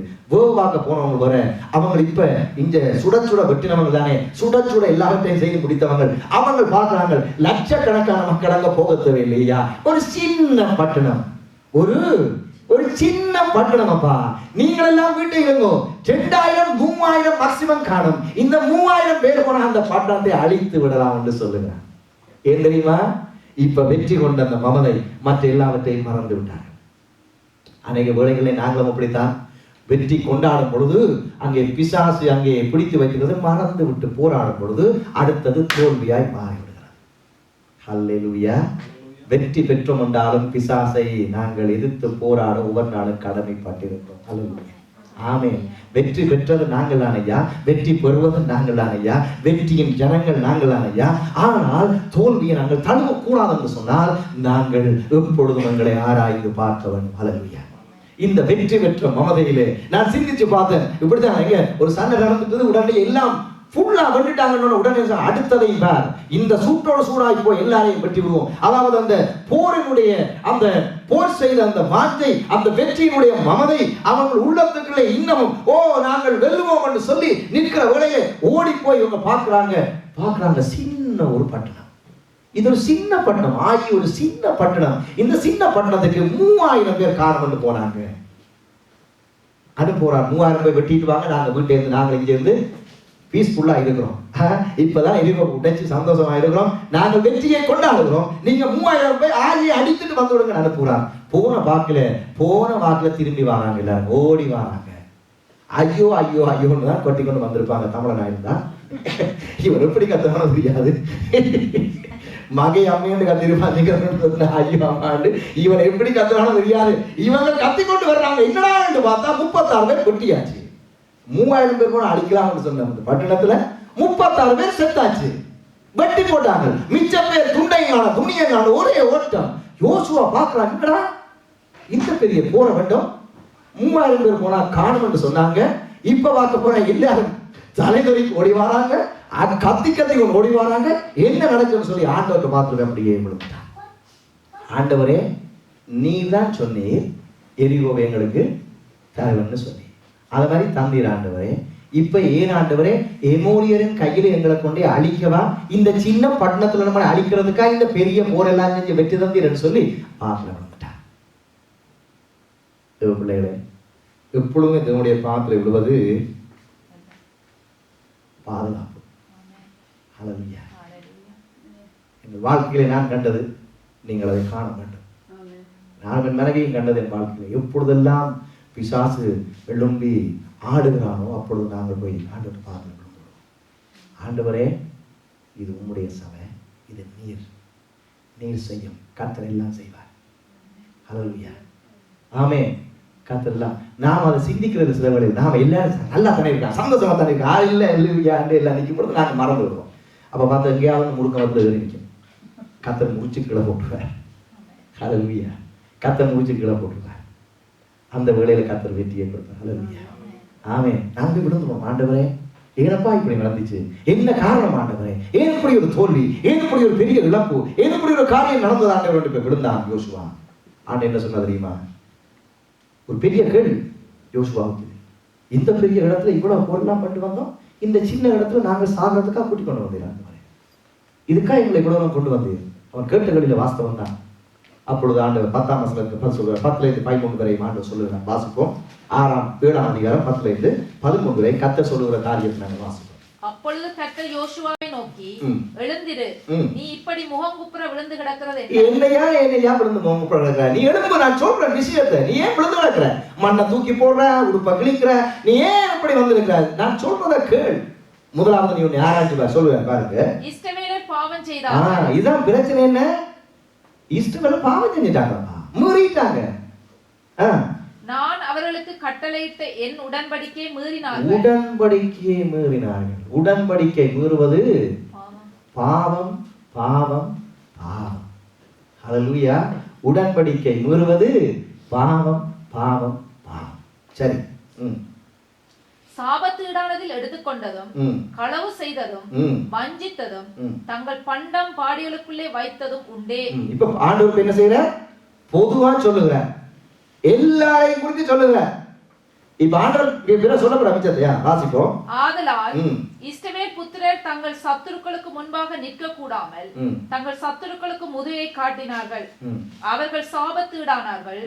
நீங்கள் சாபத்தீடானதை உங்கள் நடுவிலிருந்து நிக்கிரகம் பண்ணாவிட்டால் இனி உங்களோட இரேன். எழுந்திரு, நீ ஜனங்களை பரிசுத்தம் பண்ண சொல்ல வேண்டியது என்னவென்றால், நாளைய தினத்துக்கு உங்களை பரிசுத்தம் பண்ணி கொள்ளுங்கள். இஸ்ரவேலரே, சாபத்தீடானது உங்கள் நடுவே இருக்கிறது. நீங்கள் சாபத்தீடானதை உங்கள் நடுவிலிருந்து விலக்காது இருக்கும் மட்டும் நீங்கள் உங்கள் சத்துருக்களுக்கு முன்பாக நிற்க கூடாது என்று இஸ்ரவேலின் தேவனாகிய கர்த்தர் சொல்லுகிறார். ஆமென். சாபத்தீடு இப்ப உங்களோட சபைக்கு நடுவிலே சாபத்தீடு இருக்கு. ஒருவன் அந்த காரியத்தை வைத்திருக்கிறார். அந்த ஒருவன் அந்த காரியத்தை வைத்திருக்கும் வரைக்கும் என்னாலும் உங்களை வெற்றி கொள்ள விட முடியாது. ஒருவன் திருடனாய் இருக்கும் வரைக்கும் உங்களை வெற்றி கொள்ள என்னால் விட முடியாது. அவனை அந்த சாபத்திலே கொண்டு வர வேண்டும். படியில ஹல்லேலூயா. நீ கொண்டு வர வேண்டும். யோசுவா கேட்டு, ஆண்டவரே 5-6 லட்சம் ஜனங்களப்பா, இதுக்கு எவனையா நான் தேடி போய் எத்தனை மாசம் செல்லும் ஆண்டவரே? நான் யாருன்னு தேடி பிடிக்கிறது? எவனுக்கு தான் தேடி பிடிக்கிறேன்? இத்தனை லட்சம் ஜனங்களுக்கு எவனுக்கு தேடி பிடிக்கிறது? ஆண்டவர் பாருங்க, அவரை போல காரியத்தை வெளிப்படுத்த ஒருவருமே இல்லை. ஆண்டவர் இப்பொழுது காரியங்கள் என்ன செய்வார்? வெளிப்படுத்துவார். ஹல்லேலூயா. வெளிப்படுத்துவார். அவர் மறைவில் உள்ளத வெளிச்சத்துக்கு, இருள் உள்ளத வெளிச்சத்துக்கு அவர் கொண்டு வருவார். ஐயா, நாங்க நினைக்கிறோம் நாங்க செய்கிறதெல்லாம் செஞ்சுட்டு போறோம்னு சொல்லி. இல்ல, கர்த்தர் ஒரு நாள் அதை வெளிச்சத்துல கொண்டு வருவார். இதை யாரும் ஊகிச்சு பார்க்கறது இல்லை. கர்த்தர் போய் பேசுவார். ஹல்லேலூயா. கர்த்தர் சொல்லுவது. ஆமென். கர்த்தர் சொல்லுவார். எப்படி செய்ய தெரியுமா ஆண்டவர்? அவர் எப்படி செய்ய தெரியுமா? அங்க 14 வசனம் சொல்லுங்க, பாசிங்க. அவர் எப்படி கண்டுபிடிக்க வச்சார் பாருங்க. காலையிலே நீங்கள் கோத்திரம் கோத்திரமாக வர வேண்டும். அவர் பிரிச்சு விட்டார். எல்லா 12 கோத்திரம் கோத்திரமாய் வர வேண்டும். அப்பொழுது கர்த்தர் குறிக்கிற கோத்திரம் வம்சம் வம்சமாக. இப்ப கர்த்தரோட கோத்திரத்தை குறிப்பார். அந்த யூதா கோத்திரம், அந்த கோத்திரம் வம்சம் வம்சமாக வர வேண்டும். கர்த்தர் குறிக்கிற வம்சம் குடும்பம் குடும்பமாக வர வேண்டும். குடும்பம் குடும்பமாக வர வேண்டும். கர்த்தர் குறிக்கிற குடும்பம் பேராக வர வேண்டும் என்று சொல். இதுக்கு மேல எப்படி ஒழிக்கிறது? இதுக்கு மேல எப்படி ஒழிக்கிறது? இதுக்கு மேல ஒழிக்கிறதுக்கு இடம் இல்லை. எந்த வம்சம் பாவம் செஞ்சு தெரியுமா? யூதா வம்சம், துதியின் வம்சம். துதிக்கிறவர்கள், பயங்கரமாய் துதிக்கிறவர்கள், துதியின் வம்சம். யூதாதான் முதலிருந்து போருக்கு போக சொல்லி ஆண்டவர் சொல்லுகிறார். முதல் தடவையாக யூதாதான் முன்னுக்கு போகட்டும். ஆனா அந்த யூதாதான் பிழை விட்டான். அங்கேதான் பிழை இருந்தது. ஹல்லேலூயா. ஆமென். ஹல்லேலூயா. நாங்கள் துதிக்கலாம், ஆடலாம், பாடலாம், போற்றலாம். ஆனால் நம்முடைய வாழ்க்கையிலே அங்கே அசட்டைத்தனமான இல்லாவிட்டால் மதிகேடான காரியம் இருக்கும் என்றால் அது நீக்கப்படும் வரைக்கும் கர்த்தர் அந்த இடத்துல வெற்றியை கொடுக்க முடியாது. கோத்திரமாய் வாண்டார். யோசுவா கேட்டுப்பார் உண்மையா. இப்ப நானே சித்திகளா யோசுவா கூட பெரிய யோசிப்பான், ஆண்டவர் இது எப்படி ஆண்டவர் இந்த காரியத்தை செய்வது? ஆண்டவர் சிந்தனை அறிந்தது. அவர் சொன்னார், எல்லாரையும் கோத்திரமா வர சொல்லு. அந்த ஒரு கோத்திரம் சொல்ல, அந்த கோத்திரத்தை எல்லாரையும் வம்சமா வர சொல்லு. அந்த வம்சம் எல்லாத்தையும் குடும்பமா சொன்னா அந்த வம்சத்துல குடும்பமா வர சொல்லு. அந்த குடும்பத்தை நமக்கு காட்டும். இதுக்கு மேல ஒண்ணுமே செய்யறாரு. கையும் மெய்மா பிடிபட்டாச்சு. ஹல்லேலூயா. கையும் மெய்மா பிடிபட்டாச்சு. தேவ பிள்ளைகளே, இங்க ஒரு காரியத்தை பாருங்கள். 6ஆம் அதிகாரம் 18ஆம் வசனத்தை ஆண்டவர் சொல்லும் பொழுது, 6ஆம் அதிகாரம் 18ஆம் வசனத்தை நீங்க திருப்பி வாசிங்க. 18 வாசிக்கும் பொழுது அதுல ஆண்டவர் 4 முறை சாபத்தை குறித்து பேசுகிறார். எத்தனை முறை? 4 முறை. வாசிப்போம். சாபத்தீடானதில் ஏதாயிலும் எடுத்துக் கொள்கிறதினாலே நீங்கள் சாபத்தீடாதபடிக்கு. 2வது சாபம் இஸ்ரவேல் பாளையத்தை சாபத்தீடாக்கும். 3வது சாபம் அதை கலங்க பண்ணாத படிக்கும். நீங்கள் சாபத்தீடானதற்கு மாத்திரம் எச்சரிக்கையா. ஒரே வசனத்துல எத்தனை சாபம் வந்திருக்கு? 4 தடவை. அதை கீழி வச்சுக்கிட்டா வாழ்க்கையில ஆசீர்வாதத்துக்கு அது அடையாளம். இந்த சாபத்தை நாங்கள் மறக்கிறபடியா தான் நாங்கள் இப்ப எப்பொழுதுமே எங்களுக்கு சாபம் சாபம் சாபம் சாபம் சாபம் சாபம் சாபம் 6 சாபம் முறையில பைபிள் சொல்லுது. ஹல்லேலூயா. 4 தடவை ஒரே வசனத்தில் 4 தடவை சொல்லப்பட்டிருக்கு. நீங்கள் சாபத்தீடு சாபத்தீடு சாபத்தீடு சாபத்தீடுன்னு சொல்லப்பட்டிருக்கு. ஆண்டு சொல்லுங்க. இதை சொன்ன பிறகு ஆக என்ன செய்தான்? இதை சொன்ன பிறகுதான் ஆக என்ன செய்தான்? கடவுள் தான் 4 தடவை ஆண்டவர் சொன்னார். அந்த வசனத்துல 4 தடவை வந்தது ஒரே வசனத்துல. சரி, கடவுளுக்கு பிறகு ஆண்டவர் என்ன சொல்றாரு? இப்ப 11ஆம் வசனத்து 13ஆம் வசனம் வரையும் வாய்ச்சோம். 7ஆம் அதிகாரம் 7:11-13 வரையும் வாய்ச்சோம். இந்த 7:11-13 வரையும் ஆண்டவர் சொல்லும் பொழுது அங்கே 5 முறை சாபத்தை குறித்து சொன்னார். 4 முறை சொன்னார், இவன் கேட்கல. இப்ப அழிக்க போறார், 5 முறை சொல்லுறார். ஹல்லேலூயா. இந்த 2 அதிகாரங்களும் இந்த 2 குறிப்பிட்ட வசனங்களும் 9 முறை சாபம் சாபம் சாபம் சாபம் சாபம் சாபம் சாபம். ஹல்லேலூயா. ஆமென். இது கர்த்தருடைய வார்த்தை. ஆமென். இது கர்த்தருடைய வார்த்தை. தேவன் சொல்லுகிறார், இவ்வளவு தேவன் அன்பா இருக்கிறாரோ அவ்வளவு தேவன் உக்கிரம் கோபம். ஆமென். நாங்கள் உழைக்கொள்ள வேண்டும். எங்கள் அப்பாவுக்கு நாங்கள் எவ்வளவு பயப்பட வேண்டும். எங்கள் அப்பா மிகவும் அன்புள்ளவர், ஆனால் கோபம் வந்தா மிகவும் கொள்ளாதவர். ஹல்லேலூயா. தன் இருதயத்துக்கு பிடித்தமான தாவீதையே அவர் என்ன செய்தார்? கொலை செய்த பொழுது கண்டித்தார். ஆமென். இருதயத்துக்கு பிடித்தமானவன் தாவீது, அவருடைய இருதயத்துக்கு விருப்பமானவன் தாவீது, பிடித்தவன் தாவீது. அவனையே கர்த்தர் கொலை செய்த பொழுது தண்டித்தார். ஹல்லேலூயா. அவன் அங்கே பிசாசுக்கு ஒப்பு கொடுத்து பிசாசு அவனை இஸ்ரவேலை தொகை பார்க்க வைத்த பொழுது, அவன் தொகை பார்க்க போன பொழுது அங்கே அவன் கொலை செய்தான். அப்பொழுதும் ஆண்டவர் அவனை ஜனங்களை தண்டித்தார். ஹல்லேலூயா. ஆமென். அன்பான அப்பா, எங்களை நேசிக்கிறப்பா, ஆனால் விருப்பம் இல்லை அவருக்கு. நாங்களுடைய சொல்லுக்கு மீறி, அந்த கட்டளையை மீறி நாங்கள் அங்கே மதிகேடாய் நடந்து அதை கேட்காம அல்ல தட்டி கொண்டு போறது எங்கள் அப்பாவுக்கு விருப்பம் இல்லை. அவ்வளவுதான். அவர் மிகவும் நல்லவர், மிகவும் அன்பானவர், எங்களை நேசிக்கிறார், எங்களை தூக்கி விடுகிறார். நாங்கள் கதறும் பொழுது உடனடியே கரத்தை கொடுத்து தூக்குகிறார். ஆனால் அவருக்கு விருப்பம் இல்லை. நாங்கள் சொல்ல சொல்ல சொல்ல சொல்ல கேட்காமல் கேட்காமல் கேட்காமல் போறது அவருக்கு விருப்பம் இல்லை. அதான் பிரச்சனை. ஆமென். என்ன உண்மையாக நேசிக்கிறேன். ஹல்லேலூயா. அவர்களை நேசிக்கிறேன். ஒரு நேசிக்கிற தகப்பன் பிள்ளை எவ்வளவு அடித்து திருத்துவாங்க. ஆமென். பாஸ்டர் சொன்னார், அங்க கேட்டிருப்பீங்களே, அங்க பாஸ்டர் சொன்னாரு, பெல் தான் எப்பொழுதும் பேசுது. அந்த பெல் பேசினவரையே தான் இன்னைக்கு பெரிய ஊழியக்காரன் நிற்கிறேன் பாஸ்டர் அங்கே சாட்சியா அன்னைக்கு சொன்னா, ஏன் கண்டிக்கிறோம்? பிள்ளை திருந்தும்படியா. ஹல்லேலூயா. ஏன் தண்டனை? பிள்ளை திருந்தும்படியா. ஆண்டவர் திருத்துகிறவர், அவர் தண்டித்து அழிக்கிறவர் அல்ல, தண்டிக்கிறவர் திருத்துவதற்கு. ஆனா இந்த ஆகானுக்கு மாத்திரம் அழி வந்தது. ஏன் தெரியுமா? அதைத்தான் நாங்கள் பார்க்க போறோம். ஹல்லேலூயா. மதிகேடு. இந்த மதிகேடு என்ற வார்த்தையை நாங்கள் பார்க்கும் பொழுது, இந்த மதிகேடு என்று சொல்வது, மதிகேடு என்ன காரியத்தை செய்ய வைக்கிறது? இதாக வாழ்க்கையில் நாங்கள் பார்க்க போறோம். இந்த மதிகேடு அதை அல்ல தட்டி கேட்காமல் அதை செய்யாமல் சொல்லி இப்படி கேட்டு இப்படி விடுறதால என்ன நடக்கிறது, விளைவு என்ன என்பது எங்களுக்கு முக்கியம். முதலாவது 21ஆம் வசனத்தை பார்க்கும் பொழுது, 7ஆம் அதிகாரம் 21ஆம் வசனத்தை பார்க்கும் பொழுது முதலாம் வாசிப்போம். கொள்ளையிலே நேர்த்தியான ஒரு பாபிலோனிய சால்வையும் 200 வெள்ளி சேக்கலையும் 50 சேக்கல் நிறையான ஒரு பொன் பாலத்தையும் நான் கண்டு அவைகளை இச்சித்து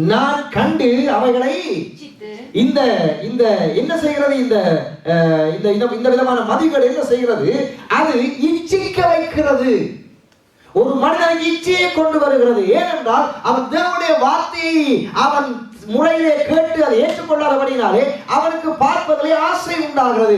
அவனுக்கு உலகத்தின் மேலே ஆசை உண்டாகிறது, உலகத்தின் மேலே விருப்பம் உண்டாகிறது. அவன் தேவனுடைய வார்த்தையை அல்ல தட்டுகிறபடினாலே அவன் பாவத்துக்குள் இச்சிக்கப்பட்டு விழுந்து விடுகிறான். ஆமென், ஹல்லேலூயா. இச்சை உண்டாகிறது. அவன் பார்த்த பொழுது அவன் அதை கண்டோனே அவனுக்கு ஒரு இச்சை உண்டாகிறது. தேவ பிள்ளைகளே, மதிகேடு இச்சையை கொண்டு வரும். ஹல்லேலூயா. மதிகேடாய் நடக்கிற மனிதனுக்கு இச்சை உண்டாகிறது. ஆமென். இச்சை ஒரு பொல்லாத பாவம். இச்சை ஒரு பாவம் என்று வேதம் சொல்லுகிறது. இச்சையினாலே தான் இழுக்கப்பட்டு பாவம் செய்கிறார்கள். ஆமென். அவரவர் தங்கள் உடம்பில் உள்ள காரியங்களை இச்சை பட்டு அவர் இழுக்கப்பட்டு பாவம் செய்கிறார்கள். ஹல்லேலூயா. ஆகவே அங்கே மதிகேடு, அங்கே எப்படிப்பட்ட தேவனுடைய வார்த்தையை கேட்க விடாதபடி, தேவனுடைய வார்த்தைக்கு செவி விடாதபடி, தேவனுடைய கட்டளையை மீற செய்யக்கூடிய அந்த மதிகேடு என்ன செய்கிறது? மாறாக அவனை இச்சை கொள்ள வைக்கிறது. 4 தடவை ஆண்டவர் சாபத்தை பற்றி சொல்லியுமே அவனுக்கு காதுல ஏறல்ல. அது தட்டுப்பட்டு அவன் பார்த்தபடினாலே அவன் கண்டான், இச்சைத்தான். ஆமென். அங்க யோசுவா என்ன சொன்னான்? எல்லாவற்றையும் கொண்டு வந்து நீங்கள் என்ன செய்வோம்? அதை திருப்பி வாசிட்டு வருவோம். சாபத்தினாலே 18, 19 வசனம் 6ஆம் அதிகாரம் யோசுவா என்ன சொன்னாங்க பார்ப்போம். சாபத்தீடானதில் 7,000 எடுத்துக்கொள்ளுகிறதுனாலே நீங்கள் சாபத்தீடாகாத படிக்கும் இஸ்ரவேல் பாளையத்தை சாபத்தீடாக்கி அதை கலங்க பண்ணாத படிக்கும் நீங்கள் சாபத்தீடானதுக்கு மாத்திரம் எச்சரிக்கையா இருங்கள். 19ஆம் வசனம். சகல வெள்ளியும் பொன்னும் வெண்கலத்தினாலும் இரும்பினாலும் செய்யப்பட்ட பாத்திரங்களும் கர்த்தருக்கு பரிசுத்தமானவைகள். அவைகள் கர்த்தரின் பொக்கிஷத்தில் சேரும். கர்த்தருக்கு பரிசுத்தமானவர்கள் கர்த்தருடைய பொக்கிஷத்துக்கு சேர வேண்டும். ஹல்லேலூயா. ஆமென். கர்த்தருக்கு பரிசுத்தமானவர்கள் கர்த்தருடைய பொக்கிஷத்துக்கு சேர வேண்டும். அதை ஒரு மனிதன் கர்த்தருக்கு பரிசுத்தமானவர்கள் கை வைத்து எடுப்பானா என்று சொன்னால் கர்த்தரனை சும்மா விட போறதே இல்லை. ஹல்லேலூயா. ஆமென். கர்த்தருக்கு பரிசுத்தமானதெல்லாம் கர்த்தரிடத்துல வர வேண்டும். ஆமென். கர்த்தர் நேற்றைய தினத்தில் நாங்கள் பார்த்தோம், தசமபாகத்தை குறித்து பார்த்தோம். இன்றைய தினத்திலும் தசமபாகம் கர்த்தருக்கு அவருக்கு பரிசுத்தமாய் இருக்கிறது. கர்த்தருக்குரியது பரிசுத்தமானது, அதை நாம் எடுக்க முடியாது என்று வேதம் சொல்லுது. ஹல்லேலூயா. அதை நாங்கள் எடுத்து பாவிக்க முடியாது. அதை நாங்கள் எடுக்கிறதுக்கு உரிமை இல்லை. அது கர்த்தருக்கு உரியது. அதை அவருடைய பாதத்திலே கொண்டு வந்து வைத்து விட வேண்டும். ஹல்லேலூயா. ஆமென். ஹல்லேலூயா. நேற்றைய தினத்தில் பார்த்தோம், தசமபாகம் ஒரு வரி. நாங்கள் நாட்டுக்கு வரி செலுத்துறது போல அங்கே ஆண்டவருக்கு நாங்கள் வரும் பொழுது அவருடைய காரியங்களை, வரி என்றால் நாட்டை டாக்ஸ் கட்டுவது போல நாங்கள் கொடுத்து கொண்டே இருக்க வேண்டும். ஒழுங்காய் கொடுத்து கொண்டே இருக்க வேண்டும். ஒழுங்கு தவறக்கூடாது. டாக்ஸ் கட்ட தவறினால் அங்கே மீண்டும் கட்ட சொல்லி துண்டு வரும். ஆமென். ஆகவே நாங்கள் கட்ட தவறினால் டாக்ஸ் கட்ட துண்டு வருவது போல ஆண்டவர் துண்டு அனுப்புவார். அவர் அனுப்ப மாட்டார். 5 எவ்வளவு போட்டுக்க 5 வீதத்தை கூட்டி கொடுத்தா சரியா? அவர் அவ்வளவு தான் கேட்டுக்க. ஆமென். அவர் என்ன 3,000 சொல்லலாம். அங்கே நீங்கள் டாக்ஸ் கட்ட வார காசுக்கு முதல் ஒரு துண்டு வரும். உதாரணத்துக்கு 12,000 கட்டுங்கன்னு சொல்லி திருப்பி ஒரு துண்டு வரும். 12,000 பிளஸ் 2 இவ்வளவு 14,000 கட்டுங்கன்னு வரும். கத்தரும் அப்படியா என்ன சொல்லிக்கிறார்? நீங்க ஒருக்கா கொடுக்காவிட்டா அடுத்த முறை கொடுக்கும் பொழுது 5 வீதம் சேர்த்து கொடுத்தா சரி. கத்தரும் பட்டி வாங்க நினைக்கிறீங்களா? ஹல்லேலூயா. கர்த்தருடைய ஆலயத்தை காய்த்தார். ஆமென். எங்களை பயிற்றுவிக்கிறார். ஹல்லேலூயா. ஏன் தெரியுமா? நாம அங்கே போகிறதுக்கு இங்க நாங்கள் ட்ரெயின் பண்ண போறோம். ஹல்லேலூயா. ஆமென். இதெல்லாம் பேச மாட்டாங்க. இதெல்லாம் பேசுற வார்த்தையா பேசி இருக்கிற மனுஷனை புண்படுத்துறது இல்ல. கர்த்தருடைய வார்த்தை சொல்லுது. ஹல்லேலூயா. ஒருவன் ஒன்றை மீட்டுக்கொள்ள விரும்பினால் அவன் மீட்டுக்கொள்ள முடியாது. அதோடு சேர்த்து 5 வீதம் சேர்த்து கொடுக்கணும். 1000 மிஸ் பண்ண வச்சா அடுத்த முறை 1000 5 மடங்கு 5 வீதம் 5 மடங்கு 5 மடங்கு 5 வீதம் பண்ண கொஞ்சம் முறைச்சிட்டு பார்ப்போம். பார்த்தோம் லேவியராமன் கடைசி வாதத்தை இருக்கும். லேவியராமன் கடைசி வாதம் சொல்லப்பட்டிருக்கு.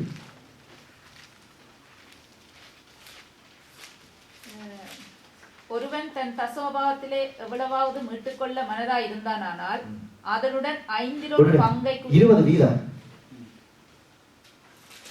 10 வீதமே கொடுக்க முடியல. இப்ப பிளஸ் 10 வீதத்திலே பிளஸ் அந்த 10 வீதத்திலே 20 வீதம். அதுல அதோட 5 பங்கு. அப்ப 1000 கொடுக்கலன்னா அடுத்த 1200. 5 மாசம் கொடுக்காம 2000 கொடுத்தாரு. இது பெரிய வட்டி. வேண்டாம், அதை விட்டுருவோம். அதை நாங்க கை வைக்க வேண்டாம், இங்கே வந்துருவோம். நாங்க இது பெரிய பிரச்சனையான காரியம். இதை விட கொடுத்து விட்டா ஒரு பிரச்சனை இல்லை. வட்டியும் கட்டத்தவில்லை, ஒன்றும் கட்டத்தவில்லை. அவன் கத்திர சோத்திரம். அதையா அதை என்ன செய்யறான் பாருங்க. அவன் என்ன செய்யறான்? தனக்கண்டு இச்சித்து அதை எடுத்துக்கொண்டேன் சொன்னான். அதை இச்சித்து அவன் என்ன செய்யறான்? தனக்கண்டு எடுத்துக்கொண்டான்.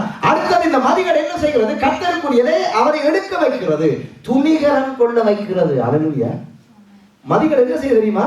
கர்த்தருக்குரியதை எடுக்கத்தக்க ஒரு துணிகரத்தின் ஆவி அவருக்குள் கொண்டு வருகிறது. அல்லேலூயா. தேவ பிள்ளைகளே, பயங்கரம் பயங்கரம் பயங்கரம். மதிகள் பயங்கரம் ஐயா. இதோட வார்த்தை கீழ்ப்படிந்து விட்டோம்னா உங்களுக்கு இந்த பிரச்சனையே இல்லை. அவன் அல்லேலூயா. இதோட வார்த்தையை நாங்கள் அங்கீகரிச்சோம்னா பிரச்சனை இல்லை. அங்கீகரிக்காவிட்டால் என்ன உண்டாகிறது? அவன் துணிகரம் கொள்ளுகிறான். கர்த்தருடையதை எடுக்கக்கூடிய அளவிற்கு அவன் துணிகரம் கொள்ளுகிறான். துணிகரம் கொண்டவன கர்த்தர் பயங்கரமாக மாறிவிடுகிறார். அல்லேலூயா. துணிகரம் கொள்ளுவன கர்த்தர் ஒரு நாளும் அங்கே ஆசீர்வதிப்பவர் அல்ல. மூன்றாவது காரியம் பாருங்க. அதை இந்த யோசுவாவோ இந்த மக்களோ அதை காணவில்லை. அது பெரிய ஒரு அதிசயம். பல லட்சக்கணக்கான ஜனங்கள் இருக்கிறாங்க அந்த பாளையத்துல. இவன் மாத்திரம் எப்படி காணாம கொண்டு போயிருப்பான்? பக்கா ரவுடியா. இவன் பயங்கரவாதி.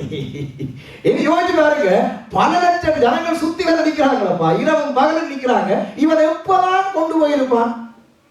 ஒரு பாளையத்தை ஒரு அண்டாவை தூக்கிட்டு போறானப்பா, எப்படி கொண்டு போய் அண்டாவை கொண்டு போய் சேர்த்துருப்பாங்க? மக்கள் காணாம, யாருக்கும் தெரியாது. தெரிஞ்சா சொல்லிருப்பாங்க. புறாக போட்டுக்கன்னு சொல்லிட்டாங்க. இவனை ஒருத்தர் சொல்லலையே. மக்கள் காணவில்லை என்று நினைத்து அவன் செய்தான். எவ்வளவு முட்டாள் பார்த்தீங்களா? கர்த்தர் பார்க்கிறார் என்பதை. மதிகேடு எப்படி, மதிகேடு எவ்வளவு பயங்கரமான காரியம் பார்த்தீங்களா? இந்த மதிகேடு அவனே முட்டாளாக்கிட்டு அவன் நினைச்சாலும் யாரு கண்டது? எல்லாரும் போடுறாங்கன்னு வேற கொண்டு வந்து போட்டான். அனனியா சப்பிரால எல்லாரும் போடுறாங்க. யாரு கேட்க போறாங்க? இவனுக்கு தெரியாம போகுது. நாங்க வித்தது கொண்டே பாலத்துல வைத்தாங்க. அப்பொழுது பேதுரு கேட்டான், இவருக்கு தான் விட்டீங்களா? ஆமையா, இவருக்கு தான் விட்டோம். போச்சு போ, பொத்தொண்டு விழுந்துட்டான். அவன் நினைச்சான் யாருக்கு தெரியாது. யாருக்கு தெரிய போகுது? யாரு சொன்னது? இவருக்கு எனக்கு எவ்வளவு சம்பளம் உண்டு? நான் வீடு வித்தது வேறு எப்படி தெரியும்? யாரும் இதெல்லாம் செய்ய தெரியல. வந்து கேட்டோட பேரு கேட்டால் ஆவியாவை சொன்னா பேரு கேளையா மாறான் கள்ளன் மாறான் கேள். இப்படித்தான் சொல்லியிருப்பார் ஆவியார். ஆவியார் சொல்லிப்பார் கள்ளன் மாறான் கேள். கேட்டான், அனனியாவே எவ்வளவு வித்தீர்கள்? இது விற்க முதல் உங்களுடைய சொந்தா இருக்கவில்லையா? அவனும் நின்றுப்பான். பொத்தொன்று விழுந்துட்டான். மனுஷிக்காரி ஊழியக்காரன் தமாசா சொன்னது போல காசு வீட்டை இருக்கிற அந்த சந்தோஷத்துல இவங்க எல்லாம் ஏமாத்தியாச்சு. எல்லாரும் கொடுக்குறாங்க, நாங்களும் கொடுத்து ஒரு பெருமை அடைந்து விட்டோம். இப்ப புருஷன் போய் அங்க கொடுத்து எல்லாரும் கைதட்டி இருப்பாங்க. இப்ப நான் பிரிம்பா போவோம். கைதட்டு பிரிம்பா வந்தான். சேர்ந்து போயிருந்தா ஒரே கைதட்டு. புரிம்பா போனா இவனும் அந்த அனனியாவோட பிசினஸ் அனனியா வருகிறாரே பாருங்க. இவங்க எல்லாம் இப்ப கொண்டு வந்து கொடுத்தாங்க சபையை பாருங்க. இவங்க இவ்வளவு பணத்தை கொண்டு வந்து கொடுத்துருக்காங்கன்னு கைதட்ட போறாங்க. அனனியா பாஸ்க்கு எல்லாம் பூசி, கண்ணுக்கு எல்லாம் பூசி, அம்மா மன்னிங்க சப்பிரான் கண்ணுக்கு வாய்க்கெல்லாம் பூசி அப்படி ஒரு வீரன் வந்து கேன் பேக்கை கொண்டு வந்து இருக்கா. வீட்டை பணத்தை வச்சுட்டு பேர் கேட்டான், இவளுக்கு தான் விட்டுருக்கா? பொத்தொன்னு விட்டான். அவளும் சரி, கர்த்தருக்கு இதையும் நாங்க மறைக்க முடியாதுயா. இவ்வளவு முட்டாள்தனமாக்குது பாருங்க. மதிகேடு ஒரு மனிதனை முட்டாளாக்குகிறது. அவன் சிந்திக்கிறான், யாரு கண்டது? ஒரு தடவை காணையில, ஒரு தடவை காணையில கண்டுண்டா இவங்களே யோசுவாயே மண்ணுக்கு போடுவான், தலையில மண்ணை போடுவாரு, உடுப்ப கிழிப்பாரு. யோசுவாக்கு தேவையில்லாத நேரம் போய் யாரை கூப்பிட்டு கேட்டுருப்பான். தெரியாது, யாருன்னு தெரியாது. ஒருவரை காணையில என்ன நடந்தது, எங்க வச்சுக்க, எந்த பேங்க் டிபாசிட் ஒருவருக்கும் தெரியாதுயா. ஆனா கர்த்தருக்கு நம்பர் எல்லாம் தெரியும். கர்த்தர் பேங்க் நம்பரை உடைய கண்ணு வெளிப்படுத்துவார். ஹல்லேலூயா. ஆமென். நான் உண்மையை தான் சொல்லுவேன். ஹல்லேலூயா. கர்த்தருக்கு போனா பேங்க் நம்பரை கூட கர்த்தர் கொடுப்பார். அட்ரஸ் கொடுக்குற கர்த்தருக்கு பேங்க் நம்பர் கொடுக்கல. ஆமென். ஆண்டவர் சொன்னார், அங்கே கொர்நேலி வீட்டு இருந்தவங்களுக்கு கடற்கரை ஓரமாய் போங்க, சி ஸ்ட்ரீட்ல சீமோன் என்னும் பேருள்ள ஒருவன் கூடார தொழில் செய்யறாங்க கிட்ட தங்கியிருக்கா, இந்த ஸ்ட்ரீட் இந்த நம்பர் வீடு போன்னு ஆண்டு சொன்னவருக்கு இந்த பேங்க்ல இந்த அக்கௌண்ட் நம்பர்ல காசு இருக்குன்னு சொல்ல தெரியாதா? சொல்ல மாட்டாரா? சொல்லுவாங்க. நாங்கள் நினைக்கிறோம் நாங்கள் எல்லாம் மறைச்சாச்சியா, யாருக்கு தெரியும்? ஒரு குருவிக்கு தெரியாது. இந்த கதாவோட ஒரு குருவிக்கு தெரியாது. நாங்கள் செய்தது குருவிக்கு தெரியாது, ஆனால் கத்தருக்கு அது குருவிக்கு தெரியாது, கத்தருக்கு தெரியும். மதிகேடு மக்களை முட்டாளாக்குகிறது. ஆமே, மதிகேடாய் நடந்து கொண்டால் நாங்களே நம்மளை முட்டாளாக்கி விடுவோம். கத்தர் பார்க்கிறார். ஹல்லேலூயா, கத்தர் பார்க்கிறார். ஹல்லேலூயா. அடுத்தது அவன் என்ன செய்யறான் தெரியுமா? அடுத்த பாருங்க, முட்டாளுங்க மேல முட்டாளுங்க. அடுத்த என்ன சொல்றேன், தமிழ் ஒரு முட்டாளுக்கு இப்ப ரெண்டாவது முட்டாளு என்ன செய்யறாங்க? தன்னை கூடாரத்துக்குள்ள சிந்திச்சு பாருங்க. அப்படிதான் நாங்களும் 4 வீட்டை கட்டி விட்டா நாங்கள் பணக்காரர் நினைக்கிறோம். ஹல்லேலூயா. இவன் என்ன செஞ்சான் தெரியுமா? கூடாரத்துக்குள்ள புதைச்சு தோண்டி என்ன செஞ்சான்? இவற்றை மறைச்சு வச்சான். நாளை கர்த்தர் இந்த கூடாரத்தை பேர்த்து கொண்டு போனா என்ன செய்வான் நினைக்கிறீங்க? ஹல்லேலூயா. இவன் என்ன செய்யறான்? இப்ப இவன் கூடார வாசி. இது பெர்மனண்டாக தங்க கர்த்தர் விடையில. இப்ப இங்க தங்கி இருக்கிறான், அவ்வளவுதான். இப்ப எரியோவுக்கு பக்கத்துல பாளையம் இறங்கி இருக்கிறார்கள். இப்ப இந்த பாளையம் போகும்போதாங்க. ஆமே, பாளையம் போகும் பொழுது இதை பிடிக்க கொண்டு போகும் பொழுது இப்ப இந்த நிலம் யாருக்கு சொந்தமாகுது? இப்ப 6 ஒருவனுக்கு சொந்தமாக போகுது. ஆமே, 6 ஒருவன் சொந்தமாக போறான். அது யாருன்னே தெரியாது. இப்ப தங்க நிலமண்ண என்ன செய்கிறார்?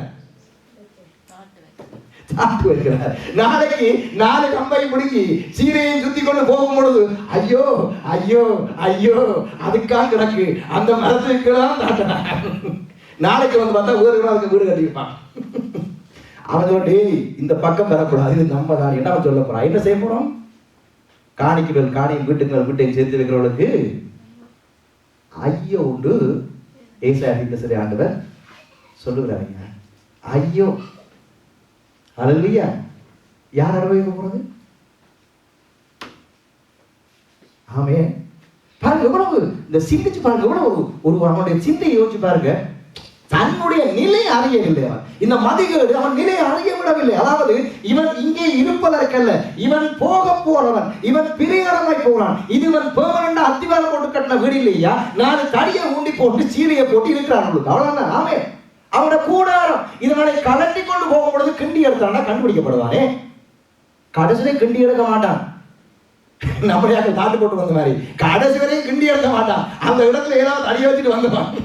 அடுத்த பாப்ப கிண்டு அதுக்கிட்ட தடியை காட்டவன் கிண்டி எடுத்துட்டு போயிடுவான். ஐயா பாருங்க, இவனை முட்டாளுக்கு மேல் முட்டாளாகுது. ஆமே, மதிகேடு ஒரு மனுஷனை, சத்துருனுடைய காரியங்கள் ஒரு மனுஷனை அவனை மதிகேட்டின் முட்டாளுக்கு மேல் முட்டாளாகுங்க.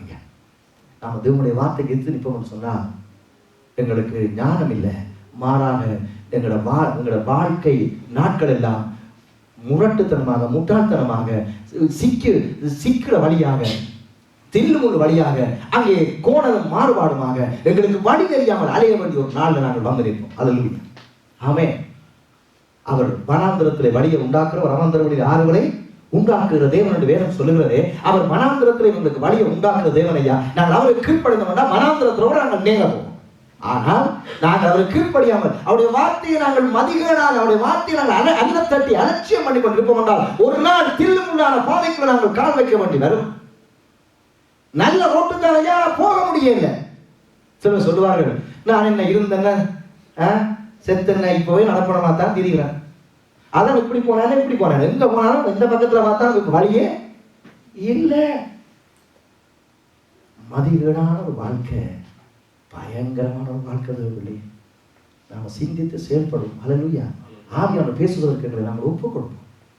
நான் ஏன் இதை சொல்லுகிறேன்னு சொன்னால் ஒவ்வொரு மனிதனும் சிந்திக்க வேண்டும். இந்த விளைவு, மதிகேட்டினால் வரக்கூடிய விளைவு ஒரு பொல்லாத விளைவு. ஆமே, அது ஒரு பாவம், அவங்களை அழிக்கிறது. அடுத்தது 5வது யோசுவா 7:1 நாங்கள் வாசித்த வசனம் தான், திருப்பி வாசிக்க தேவையில்லை. கர்த்தருடைய கோபம் மூடுவதற்கு காரணமாகிவிட்டது. இது மதிகேடு. இந்த மதிகேடான அவனுடைய சிந்தனை, மதிகேடான அவனுடைய வாழ்க்கை தேவ கோபம் மக்கள் மேலே மூடுவதற்கு காரணமாகிவிட்டது. தேவ கோபம் அந்த சபை மேலே மூடுவதற்கு காரணமாகிவிட்டது. தேவ கோபம் 36 பேரை வெட்டி போடுவதற்கு காரணமாகிவிட்டது. தேவ கோபம் ஒரு சின்ன ஆயிலை தோற்று போவதற்கு காரணமாகிவிட்டது. என்ன தெரியுமா? இவனுடைய முட்டாள்தனமான சிந்தனை. ஹல்லேலூயா. மதிகேடான காரியம். தேவர்களே, ஒரு மதிகேடு தான் இந்த உலகத்தை அழிக்குது. அப்படித்தானே? ஒருவன் மதிகேடு தான் உலகத்தை அழிக்குது. ஒரு சமுதாயத்தை எது அழிக்குது? ஒரு மதிகேடான தலைவன், ஒரு மதிகேடான அதிகாரி தானே சமுதாயத்தை அழிக்கிறான். ஆமென். இன்னைக்கு நீங்க பாத்தீங்கன்னா ஒரு மந்திரி மதிகேடா இருந்தாலும் அந்த கிராமம் முழுக்க மதிகேடா இருக்கும். எல்லாம் தடிபடியோட ஒழிக்கிறாங்க. எல்லாம் அழிகிறது. ஆட்கள் அடிபட்டு அழிகிறாங்க. ஏன்னா அவங்களுக்கு நல்ல தலைவர் இல்லை. மதிகேடு ஒரு பொல்லாதது. 6வது, அது தேவ பிள்ளைகள் வாழ்க்கையில தோல்வியைத்தான் கொண்டு வருகிறது. ஹல்லேலூயா. ஒரு பெரிய படை, ஆனா இன்றைக்கு தோற்று போய் வேதனையோடு ஓடுறாங்க ஐயா தலைவரிக்க. காரணம் இந்த ஒரு மனிதனுடைய மதிகேடு. 7வது கடைசியான மதிகேட்ட காரணம் தெரியுமா? 24 25 வசனத்தை வாசிப்போம். இந்த மதிகேட்டிலே கடைசி விளைவு எவ்வளவு பயங்கரமானது என்பது 24 25 வசனங்களை வாசிப்போம். அப்பொழுது யோசுவாவும் இஸ்ரவேலர் எல்லாரும் கூட சேராகின் புத்திரனாகிய ஆகானையும் அந்த வெள்ளியையும் சால்வையையும் பொன்பாலத்தையும் அவன் குமாரனையும் குமாரத்திகளையும் பாவங்கள் அதில் ஒன்றும் செய்யல. ஆமென். நினைக்கிறோம். பிறகு வாசிப்போம். அவன் மாடுகளையும் மிருகங்கள் கழுதைகள் ஆடுகளையும் அவன் கூடாரத்தையும் அவனுக்குள்ள யாவையும் எடுத்து, ஆமென், அவனுக்குள்ள யாவையும் எடுத்து அவனுக்கு சொந்தமான சகலமும் கொண்டு வந்து ஆவோர் பள்ளத்தாக்குக்கு கொண்டு போனார்கள். அங்கே யோசுவா, நீ எங்களை கலங்க பண்ணினது என்ன? எங்களை கலங்க பண்ணினது என்னையா? 36 பேர் உன்னாலதானையா செத்தாங்க. 36 பேரை வெட்டி போட்டாங்களே, உன்னாலதான் சொல்லுகிறான். இன்று கர்த்தர் உன்னை கலங்க பண்ணுவார் என்றான். அப்பொழுது இஸ்ரவேலர் எல்லாரும் அவன் மேல் கல்லறிந்து அவைகளை அக்கினியில் சுட்டெரித்து கற்களால் மூடி. ஹல்லேலூயா. ஒருவன் தானே பாவம் செஞ்சான். அவருடைய மனைவி, குமாரன், குமாரத்திகள், வாய் பேசாத மாடுகள், ஆடுகள், கழுதைகள், அவனுக்குரிய சகலமும் கொண்டு செல்லப்பட்டு ஒரு பள்ளத்தாக்கிலே கல்லறியப்பட்டு சுட்டெரிக்கப்பட்டு அவை கொல்லப்படுகிறது. மேலே கற்குடியோட ஞாபகத்துக்கு போடப்படுகிறது. ஹல்லேலூயா. ஒரு மனிதனோட மதிகளை என்ன செய்ய தெரியுமா? தன்னுடைய முழு குடும்பத்தை நாசமாய் பண்ணிவிட்டார். கர்த்தர் சொன்னார், சாபம் சாபம் சாபம் சாபம். கேட்டானா? இல்ல இல்ல இல்ல இல்ல. என்ன வந்தது? அந்த சாபம் அவங்க மேலேயே வந்தது. ஹல்லேலூயா. ஆமென். கர்த்தர் சொன்னார், கர்த்தர் சொன்னார், கர்த்தர் சொன்னார், கர்த்தர் சொன்னார். கேட்கல. கடைசியாக அவன் பிள்ளை யாரும் அழிந்து போனதையா. ஒரு தேவனுடைய பிள்ளை தேவ வார்த்தையை நேரே கேட்டிருப்பான். தேவன் அற்புதங்களை கண்டவன், அதிசயங்களை பார்த்தவன், தேவனுடைய வார்த்தைக்கு எதிர்த்து மக்களை அங்கே கர்த்தர் கொன்றதை பார்த்தவன், தேவ பிள்ளையோடு பேசுறவன். ஹல்லேலூயா. அவன் இன்னும் அங்கே ஞான கண்மலையாகிய அந்த தண்ணீரை, பரிசுத்த ஆவிக்கு அடையாளமாகிய ஞான கண்மலை தண்ணீரை குடித்தான். ஹல்லேலூயா. என்றால் பரிசுத்த அபிஷேகத்தை கூட பெற்றவன் என்று சொல்லலாம். ஹல்லேலூயா. அப்படிப்பட்ட ஒருவன் இந்த மதிகேடு பொல்லாத சாமான போய் அவன் வாழ்க்கை என்ன செஞ்சு சீர்கடம் பண்ணி போட்டது. முடிக்க முன்பதாய் பார்ப்போம். இங்கே என்ன பரிதாபம் என்றால் முழு குடும்பமே அழிக்கப்படுகிறது. அதான் பரிதாபம். இவன் கொண்டு வந்து புதைக்கும் பொழுது மனைவி பார்க்கவில்லையா?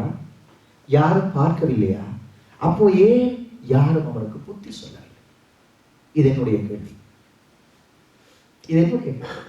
இவன் கொண்டு வந்து என்ன, அவன் என்ன பெரிய வில்லாமையா இருந்தான்?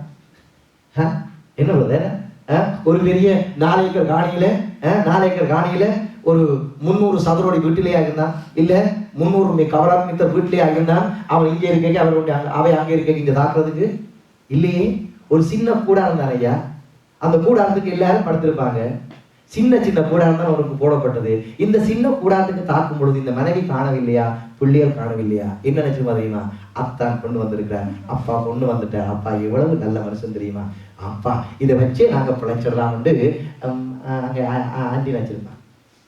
அத்தான் கொண்டு வந்ததை வச்சு நாங்க பரவாயில்லை, சும்மா சொல்லக்கூட ஆள் சூப்பர் ஆள், எடுக்க வேண்டாம்னு சொல்லியும் ஆள் அக்கா ஆளை ஊரை மேய்ஞ்சி போட்டு வர்றாள். உங்களுக்கு தெரியாது, அவன் கொண்டு வந்து வச்சிருக்கிறார். பாருங்க, பொன் பாளையம் வச்சிருக்கிறார். நாளைக்கு நம்ம பிள்ளைக்கு வரும்பொழுது 4-10 லட்சம் கொடுத்து செய்வதுக்கு வச்சிருக்கிறேன். இப்ப பிள்ளையும் இல்லை, பொறுப்பாளரும் இல்லை, பாவரும் ஜாலையும் இல்லை, வெள்ளியும் சும்மா சொல்லக்கூடாதுனால ஒரு இந்த வேற ஆள் பால் சூப்பர் நல்ல கிள்ளாடிய சேர்த்து சேர்த்து சேர்த்து பார்த்தீங்கன்னா ஒரு ஸ்டோவை வாங்கி போறாங்க. ஆமே, ஹல்லேலூயா. ஆமே. இப்படிதான் மனசு வச்சிருப்பான். மனசு தெரியா வரப்போறோம், மனசு தெரியா வரப்போறோம். பிள்ளைகள் அப்படிதான் வச்சிருக்கிறேன். அப்பா சூப்பர் ஹீரோ.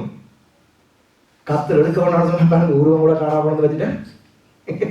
உருவம் கூட காணாம கத்து வச்சுட்டேன். ஓட்டுக்குள்ள காண இல்லை அப்பா கொண்டு.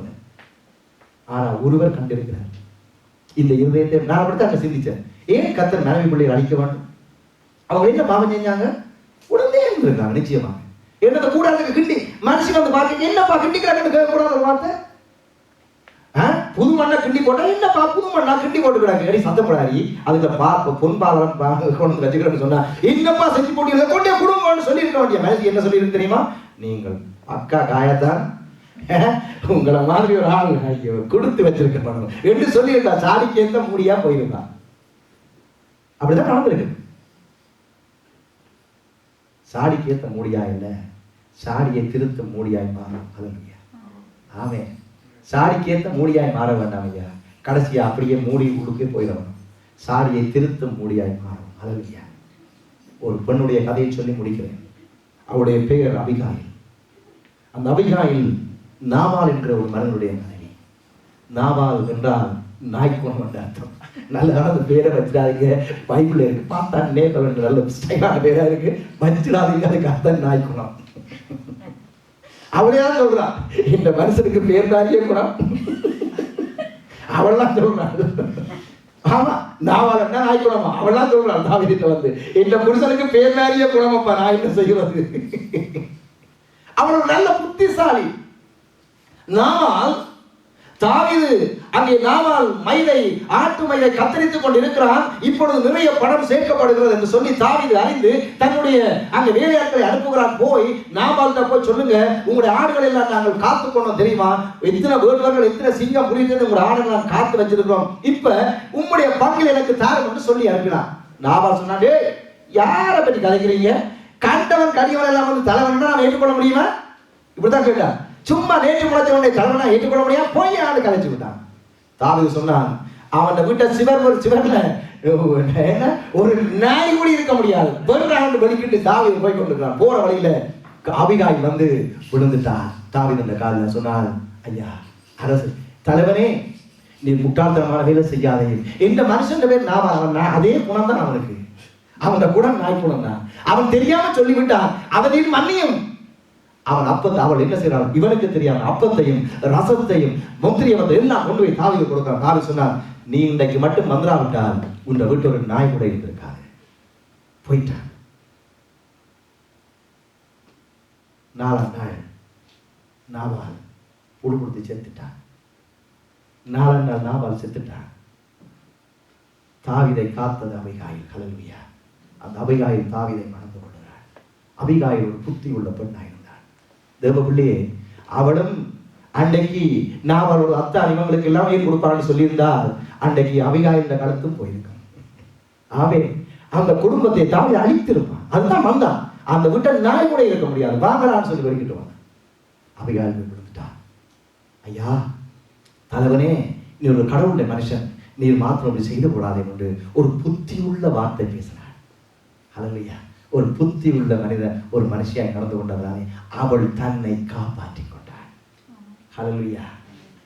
ஆமே. புத்தி உள்ள மனைவிகளாய் நடந்து கொள்வோம். ஹல்லேலூயா. புத்தி உள்ள ஆலோசனை கொடுக்கிற நல்ல மனைவிகளாய் நாம் அமைந்து கொள்வோம். சில வேளை அங்கே ஆகான் போல கணவன்மார் இருந்தால், நாபால் போல கணவன்மார் இருந்தால், ஆகானுடைய மனைவி மாதிரி இருக்கக்கூடாது. நாபாலுடைய மனைவி அபிகாயில் போல புத்தி சொல்லி அவனை காப்பாற்ற ஒரு மனிதனாய் ஒரு மனுஷியாய் நாங்கள் வாழ கற்றுக்கொள்வோம். ஹல்லேலூயா. புத்தி சொல்லுவோம். ஐயா மதிகேடாக இருக்காதீங்க, இப்படி இருக்கிறதுனால அழிவு ஐயா. இந்த மதிகேட்டத்தை நம்மளோட குடும்பத்துக்கு அழிவை கொண்டு வரும். தயவு செய்து மனம் திரும்புங்க என்று சொல்லி அவங்கள் பாதத்தில் என்னால் கட்டிப்பிடித்து, அப்பா மதிகேடாய் நடக்காதீங்க, இது பிழை என்று சொல்லி கேட்போம் என்று கேட்டு அந்த மதிகளை திருத்துவோம் என்றால் நாங்களும் குடும்பம் ஸ்தாபித்துக் கொள்வோம். மாறாக அங்கே ஆகானுடைய மனைவி போல அவளை பற்றி எழுதப்படவில்லை. நான் சிந்தித்தேன் என்றால் அவள் உடந்தையா இருந்திருக்க காரணம் என்ன? சின்ன கூடாரத்துக்குள்ள அவளுக்கு தெரியாம ஒன்றும் நடந்திருக்காது. ஆனால் அவள் உடந்தையா இருந்திருக்காள். அதனால் கர்த்தர் உள்ளத்தை பார்க்கிறவர். அல்லேலூயா. முழுமையா எல்லாவற்றையும் அவனுக்குரிய யாவையும் கர்த்தர் அளித்துவிட்டார். பிள்ளைகளே, மதிகளாகிய பாவத்திற்கு விலகி ஓடி நம்மை குடும்பத்தையும் காத்துக்கொள்வோம். 2-3 வசனங்களை மாத்திரம் நான் வாசிக்கிறேன். மதிகட்டை குறித்து நீங்கள் விருப்பம் என்ன எழுதி கொண்ட விட்ட வாசிக்கிறேன். அங்கே நீதிமொழிகள் 11:22 சொல்ற மதிகடாய் நடக்கிற அழகுள்ள ஸ்திரீ பன்றியின் மூக்கிலுள்ள பொன் மூக்குத்திக்கு சமம். என்னவா? மதிகடாய் நடக்கிற அழகுள்ள ஸ்திரீ பண்டிகையின் மூக்கில் உள்ள பண்டிகை மூக்குல பொன்மூத்தி பயிர மூக்குத்தி இருந்தாலும் என்ன தெரியும் சார்? அது சேர்த்துக்காக கூட போகுது. அவ்வளவுதான் மதிகள். அல்லேலூயா. ஆமென். சங்கீதம் 38:5 சங்கீதம் சொல்லுகிறார், என் மதிகட்டின் நிமித்தம் என் புண்கள் அழுகி நாற்றம் எடுக்கிறது. புண்கள் மாற வேண்டிய புண்கள் அழுகி நாற்றம் எடுக்கிறது. காரணம் மதிகள். ஆமென். அழுகி மாற வேண்டிய புண்கள் அழுகி நாற்றம் எடுக்கிறது. காரணம் மதிகள். நீதிமொழிகள் 10:18 சொல்லுகிறது, புறம் கூறுகிறவன் மதிகேடு. நீதிமொழிகள் 10:18 சொல்லுகிறது, புறம் கூறுகிறவன் மதிகேடு. நீதிமொழிகள் 14:17 சொல்லுகிறது, முற்கோபி மதிகேட்டை செய்வான்.